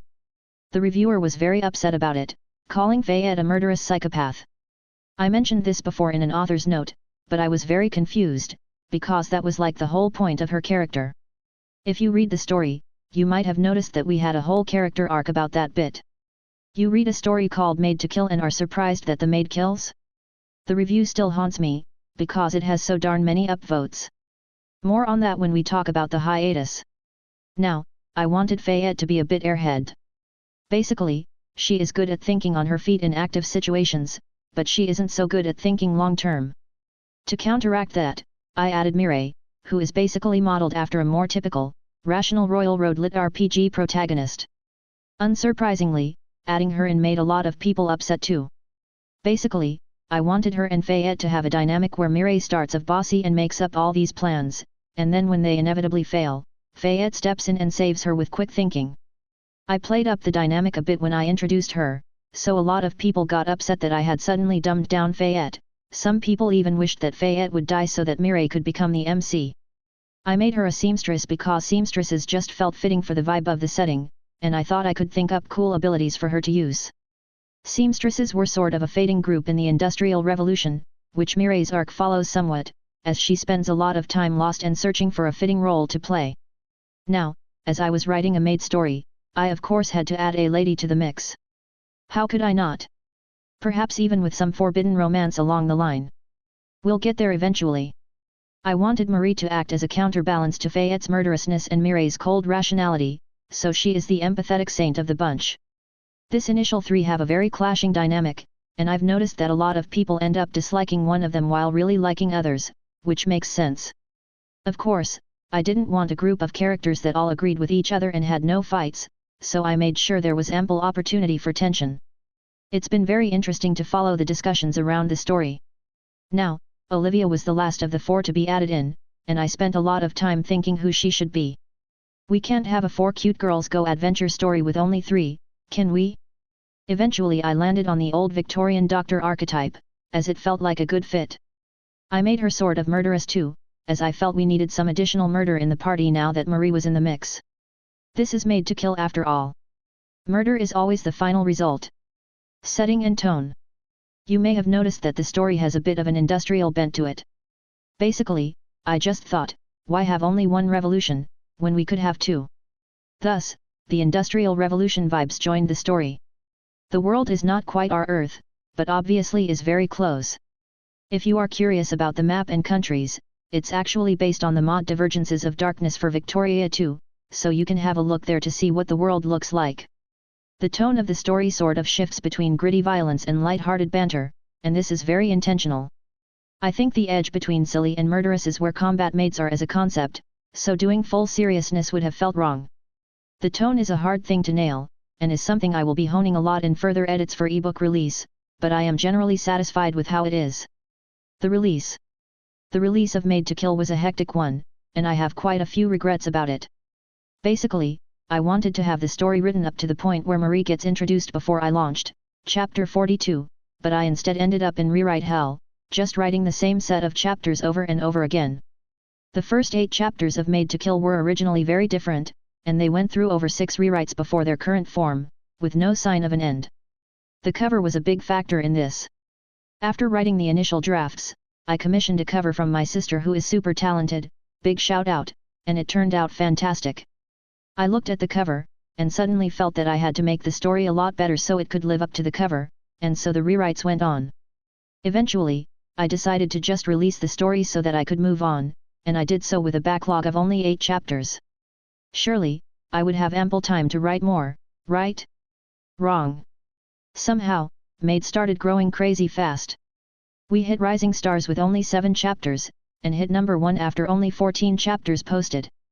We grew a lot faster than I could have imagined, so I was writing new chapters in a mad panic, especially as I needed to get a Patreon set up before my author friends yelled at me too much. This sort of ended in disaster. The hiatus. There were a lot of reasons why I went on that 3-month unannounced surprise hiatus, so let's go over them. First, I was struggling to write. I was moving to Japan, and with a schedule of 4 chapters a week I just couldn't keep up. Especially as I felt like the quality was slipping. Once I hit the top of Rising Stars on Royal Road, I received quite a bit of negative reviews and comments, and they got a lot of upvotes. At one point, the front page of my story had like 3 negative reviews which said the story had gone to shit after chapter 8, and should have ended right there. Not the nicest thing to see upvoted to the top, and rather demotivating, but I could deal. What really got to me were the numbers. Publishing online content like this really makes you obsess over performance, and I spent a lot of time just staring at my author dashboard as the follower numbers went up and up. But then they started going down. After I fell from Rising Stars, suddenly I was losing followers with every chapter I posted. I would post a chapter, then instantly see my followers drop by 20 right after, and then they would recover by 15 by the time I posted the next chapter. It did not feel good, especially as I felt I had managed to write some pretty good chapters too.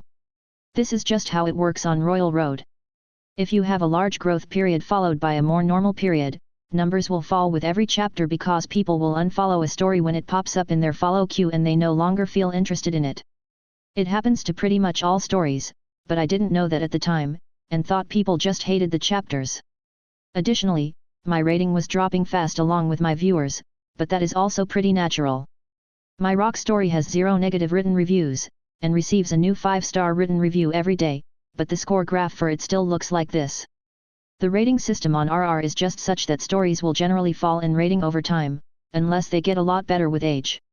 For my rock story, I have to get 17 5-star reviews to recover from 1 0.5, and that story gets a lot of those these days, a lot more than Maid actually. Imagine it as an MMO where a 5-star rating is a bit of healing, and every other rating is varying degrees of damage. It gets demotivating. In the end, I sort of crashed and burned. While writing a story, I basically spend all my time awake thinking about the story and about how I should be writing it right now, and I spent my first month in Japan like that. The reason I didn't announce a hiatus or pause Patreon was that I genuinely planned to return soon, just tomorrow. I'll write the chapter any minute, I swear. Then I didn't. I stopped thinking about the story every moment and felt at peace, but instead I started feeling dread because I had disappeared on everybody. During my hiatus, I didn't open my Royal Road SH or Patreon page even once, since I was afraid of what I would see there. However, surprisingly people ended up being really nice. I think I have one of the nicest comments sections on Royal Road and Scribblehub, so big shout out to you all. It took quite a bit of time before I finally managed to return to writing, and honestly, those first few weeks where I just wrote without posting to RR were my most productive ever. It felt great. I managed to return to writing consistently. And we started growing. Somehow, since coming back from hiatus, Maid to Kill went from 5.2k followers to 7k followers in just 2 months. We also got tons of readers on Scribblehub. Then I released a silly rock story, and that somehow hit best rated top 5. What the heck? I had been worried that I would be stuck at 5k forever and never manage to write another good story again, so this all relieved me a lot, and made my confidence in my own writing stronger. While on hiatus, I honestly doubted whether I would even ever write anything again. Now, however, I do feel like I want to stick to this long term. I feel much more relaxed about numbers now. Can I maybe even become a professional author? Hopefully. Let there be lots more Maid. Regrets? I take all my feedback very seriously, I do read every single comment and review, and am constantly trying to improve as an author, so naturally, I know quite a bit about the missteps along the way. Here are a few of the things I would want to change if I could go back in time. 1. My number one regret was launching too early and trying to write too fast afterward. It affected my writing quality, mental health, and also sabotaged my Patreon launch quite a bit. A late Patreon with only 5 small chapters really isn't ideal, and Maid never really recovered from that. 2. My second regret is the beginning of the Pelagni arc, because I sort of had the worst idea of all time there. As I said earlier, Maid to Kill Part 1 is loosely based on certain types of light novels, so I had the idea that every arc, we would sort of pretend things would devolve to standard boring Adventurers Guild stuff, and then I would pull the rug all like surprise. You thought the story was becoming boring? No. I fooled you. Murder murder kill kill fire explosions. And it worked too. With the beginning of the Pelagni arc, I introduced a boring random girl character so readers would think she is joining the party. I had Fayette go on a pointless Adventurers Guild thing and then had her go hunt slimes and rats. And quite a lot of readers left. Damn, I managed to fool them good, didn't I? Why did I think this was a good idea again? 3. Revolution. Now, when I first had the chapter where Marat and Robespierre were introduced, a lot of people were surprised. Wait, what? This story has French Revolution things in it. I even had one review lower the score because they got so confused. That was when I realized my mistake. The whole concept of this story was combat Maid x French Revolution, but somehow I forgot to add much of any revolutionary elements into the first bits. In my defense, I wanted it to be a sort of slow burn plotline, and the main character is named after a very famous revolutionary figure, but I can see how it felt odd to many. With the second draft, I will probably add Marat to the Pelagni plotline somehow, though I don't know quite how yet. Fun fact, the original title of this story was going to be Revolutionary Maid Fayette. Thank God I never ended up using that. 4. Progression.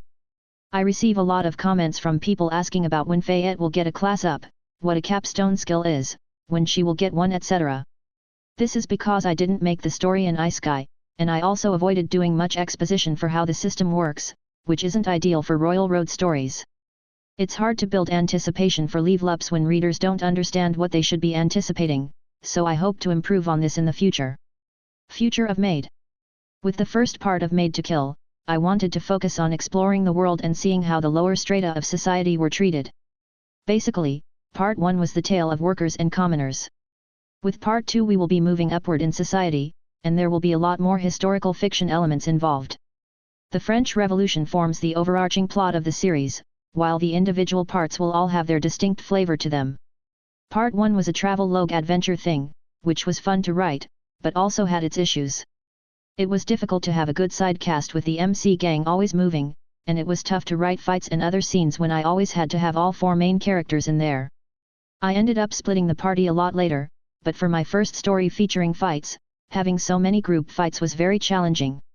In total, my current plan is for this story to have 5 parts, and you will be able to track how far along we are by seeing what historical events are happening. Right now, we are barely started, so it's going to be a long path to proper revolution. For Part 2, I will be focusing a lot more on only one distinct place as the setting, and the crew will be spending most of their time there. My main writing goals are to focus on writing a good side cast, managing anticipation and suspense better, and to have more interesting villains. I also think I will move back to somewhat shorter chapters, on a faster schedule. This is something I'll keep on testing out and refining as I search for a comfortable writing pace. I hope you will enjoy it. Patreon. I've kept my Patreon as a $5 tier only even with the larger chapters, because I felt guilty about abandoning my Patreons for 3 months, so I wanted to make sure my Patreons got a finished volume 1 before I do any changes. For now, I've also been uploading chapters right after I finish them, which has resulted in a bit of an erratic schedule, where sometimes I'll have 2 chapters on the same day, then a few weeks of silence before another big chapter drop. I think this has been bad for my Patreon's performance, so I'll be moving to more consistent uploads, where I post chapters at a more consistent pace with a bit of backlog. I will also eventually be adding a $10 tier with more advanced chapters sometime in the future, because I want to see if I can make this story have a viable Patreon.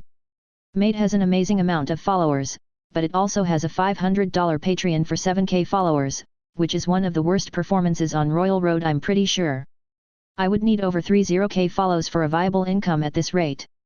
A lot of this is due to the way I write, so I'll try to improve that in the future. With the current numbers though, I will eventually have to move the story to Kindle Unlimited if I want to try full-time authoring. It won't happen anytime soon, and I'll be sure to give ample warning in advance. Supporting Fayette. Web novels are a very grassroots thing, so one of the best ways to support Maid is by recommending it to your friends. I've seen the story mentioned online on Reddit and in some public discords a few times, and it always amazes me. Thank you to my shills.